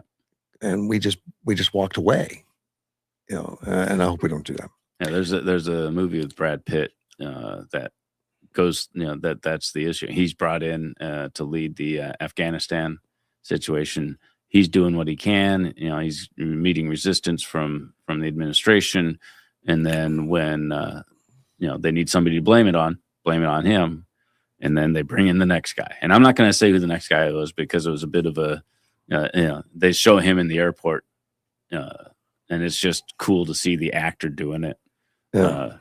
And I don't want to spoil that for people if they haven't is this a current movie? It's just a fun moment at the end of the movie, but it's probably a couple years old by now. I don't remember the name of it, but people didn't like the movie because they Brad Pitt kind of caricaturized the general and accentuated aspects of his personality. But I was like, that part of the acting process is picking what you're gonna, how you're gonna portray something. I liked it. I thought it was a good movie, and but it gave you some insight into how things were being done. It was all kinds of people there. Nobody was really in charge. They all had their own little thing going on in different offices. He brought everybody into a room where there were no walls, and so everyone could interact completely. He wanted to do a total war situation. He talked about an insurgency. You kill 2 enemies, now you've got 20 because they had friends and neighbors and family, and we got to take this differently than a typical war situation. And all of that, I Googled while I'm watching the movie, because that's what I do. It was factual. That was the kind of stuff that was going on. And I really enjoyed learning about that in that movie. So I love movies like that show you something history real in it. Yeah. And some history. Yeah. Ocasio-Cortez says she's going to vote against any military aid to Israel, period. Okay. Yeah, just anything to Israel. And she's a member of the Democratic Socialist. All right. I guess that's a branch of the Democratic Party. I don't know, or self-described. She would commit to voting no on any military aid for spending, and this according to a spokesperson. California Governor Newsom last month backtracked on his recent comments describing Israel as a sort of an apartheid state.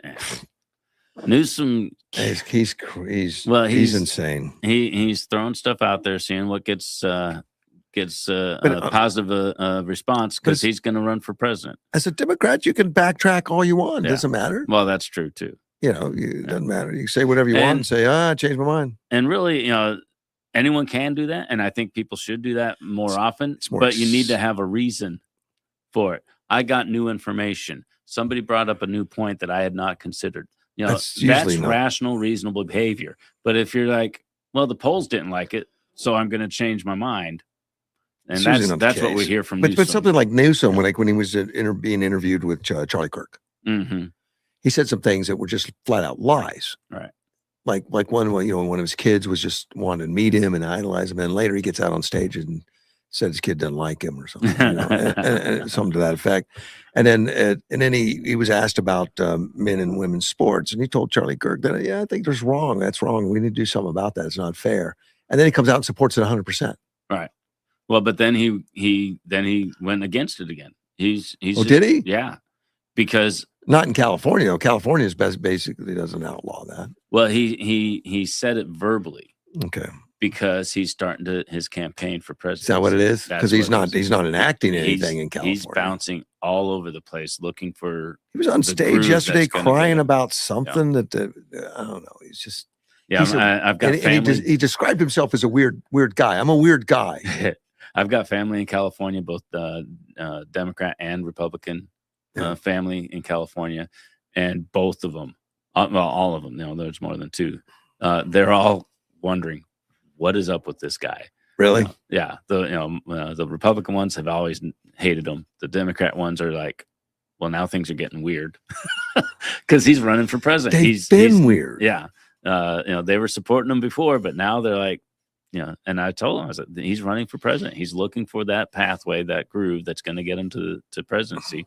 And it's not, it's clear, that it's not supporting the whole Democrat agenda that's going to get him there. He has to find another way to go. So, he can't be. You never could believe a word he said before, but now you really can't believe a word. It's gotten worse and worse, especially since he's done his podcast. I mean, more and more comes out of his disconnect. Yeah.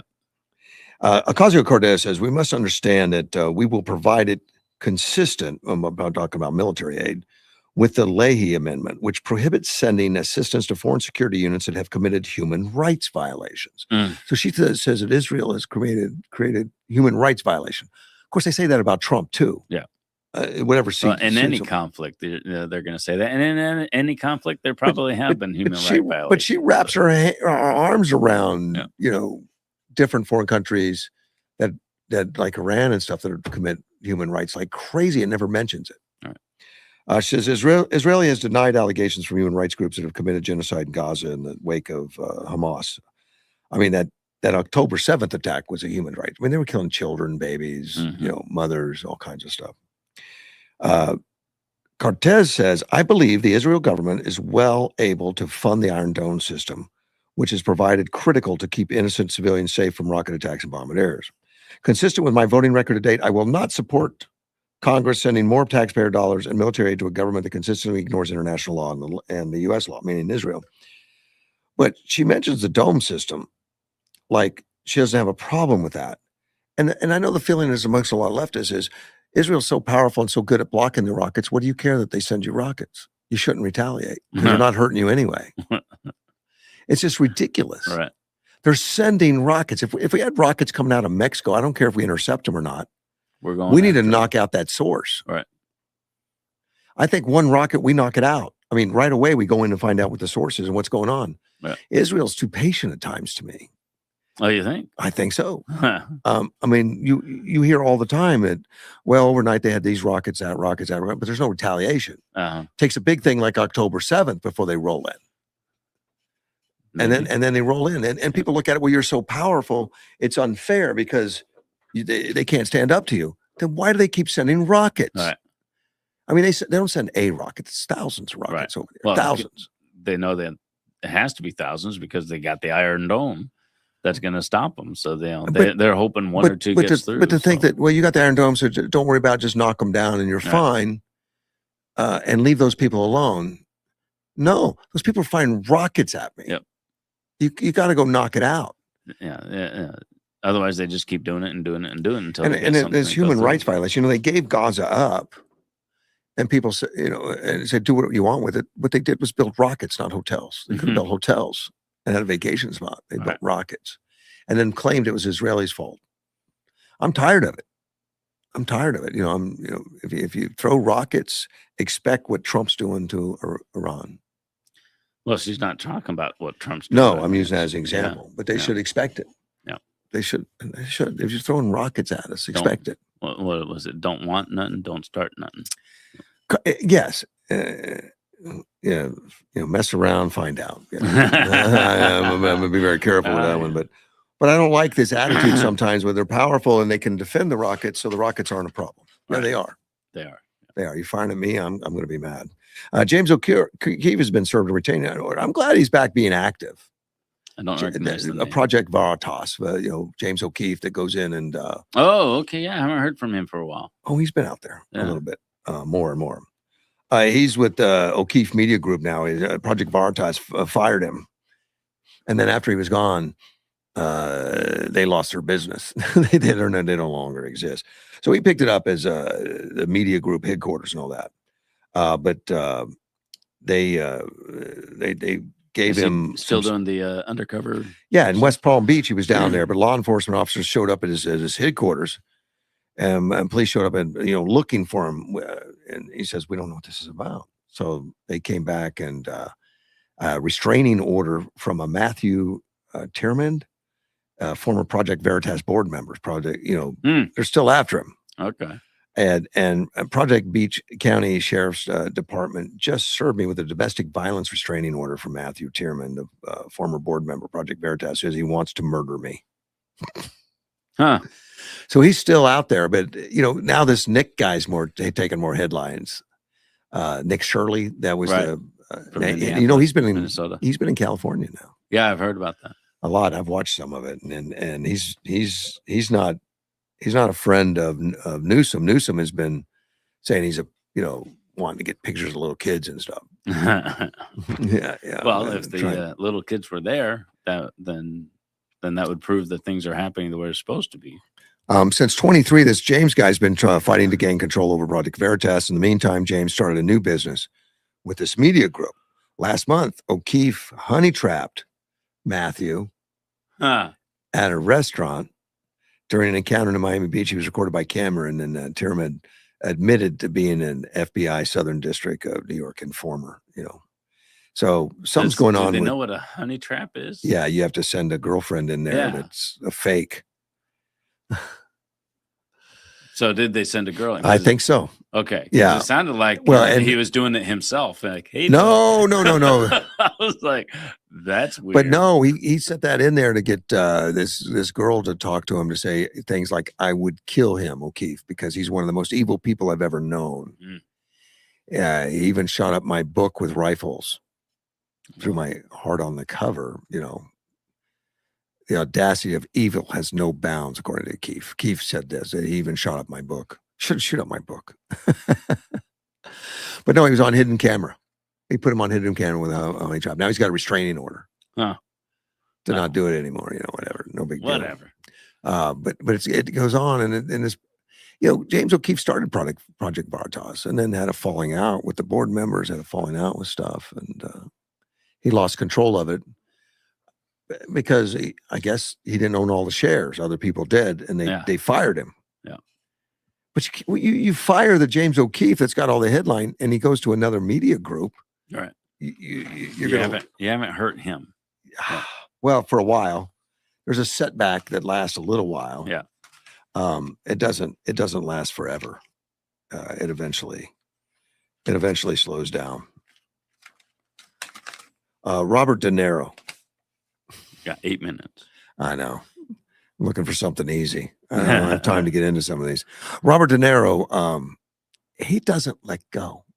No. He's still I don't pay attention, but I see him every once in a while. And he hates Trump. I mean, he's got the derangement syndrome worse than most. Yeah. And he goes on the air and says, "I have Trump derangement syndrome." Oh, yeah. Oh, he's proud of it. He thinks he's the most evil man, the worst man, or whatever. Well, he got the news that Trump was going to go to the Supreme Court. Yep. So he showed up. Oh, De Niro went. De Niro went. Ah. Put on a suit, but he's looking insane. I don't get him anymore. I haven't even really liked him as an actor for the last few years. I think he's done being good at pretty much anything. So. Yeah. He's an activist. He spoke at the No Kings protest in New York City. I don't know if you saw that. He had a script. I did see him after couldn't read it. After the State of the Union. I saw him do something, but I haven't heard from him. He couldn't read it. You know, he stumbling with it. He couldn't read it. It was just terrible. It's sad. Yeah. He Well, couldn't- and you know, people are putting him up there because he's a name. yeah. You know, but But I don't care. But he's engaged big time. I don't know what causes somebody to be so insane. Well, he's Hollywood, you know, and there's a lot of craziness in Hollywood. Yeah. But he did the No Kings. I don't know if you joined the No Kings. Me? Yeah. No. No. My partner in the business did. I mean, he tried. Precision? He tried. Chris at Precision. What he did is he got on the website and he put in an application to be a member of the No Kings. Okay. Well, they must have done I thought people just showed up. I didn't know there was a sign-up process. Oh, there's a sign-up process. Oh, to get paid. Oh, he did it to get paid. Yeah. Oh, okay. I thought you were talking about the ones that weren't getting paid. No, it's a paid organization. Yeah. Okay. To do it. Now there's a lot of people join up. Just it's a big rally. Let's go down and see what's going on. That's fine. But he signed up for that, but his application was rejected real quickly, and then he was blocked from the website. Oh, really? So they must do some research that went on Facebook or social media and saw That's this guy's funny. he's a conservative. That's funny. So he did. So because I was thinking, you know, that'd be a good gig. You know, just stand outside, hold a sign, and get paid. You know, I could do that. I wouldn't feel good about it. No. But I've known people that went to it, and I know them personally. You know, they're not getting paid. So when you said that they were signed up, I was like, so it's signing up to get paid. His mother-in-law went to one of the protests a few months ago and got paid. She had like $200 to go out there for a few hours and hold a sign. Well, you can't beat that. That's a it depends on what you want to do, man. It depends on what you're going to do. And we got petition people, you know, that get paid to collect up signatures for the petitions and stuff. They couldn't care less what the issue is. You go out to Fry's parking lot, you know, and people run up. paid. They don't know what they're talking about. And you know, last cycle, I'd ask them questions about it, and they like, well, I think it's this, I think it's that, or they'd flat out say, I don't know, I'm just collecting signatures. You know, they gave me a script to say, and that's all I can say. And you did it? Anything beyond that? No, I wasn't. No, I was collecting signatures for myself at the time, but but you know, you ask them questions, and they don't know. They, once they get past their little script, they have no idea, and they run to the next one. Yep. But I was talking to them about, you know, how they get paid, you know, and they have quotas they have to meet and things like that, and that just encourages fraudulent signatures and things like that. You know, there was a couple that sounded legit. You know, they were like, you know, we don't have a quota, you know, but it is encouraged to get this, that, or the other, and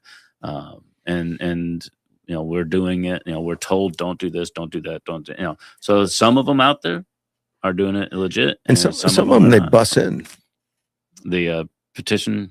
People. They've come in on buses before, you know, like little vans and stuff. I was reading an article the other day that there's places, especially with a large homeless population, where they'll just go to the homeless people and have them fill it out 20 times. Yeah, using different names. Yeah, you know, I'll give you $3 a signature. They give you a list of names and say write this name down. Yeah. And you know, that's part of the problem of the system is verification. Kind of when you start getting money involved, there's going to be corruption. So it is. Well, I appreciate you coming in, man. That clock's wrong. Yeah, well, it's off. It's a little slow. That's slow. Yeah. I'll see you next Thursday. You going to the fair today? Yeah, I'm going to be out there 6 to 9. Have fun. And I'll be back on Saturday too. I'm going to be there 4 times. Probably won't see me. I'll be back here tomorrow though. Mortgage One Studios with Russ Clark, AM 560.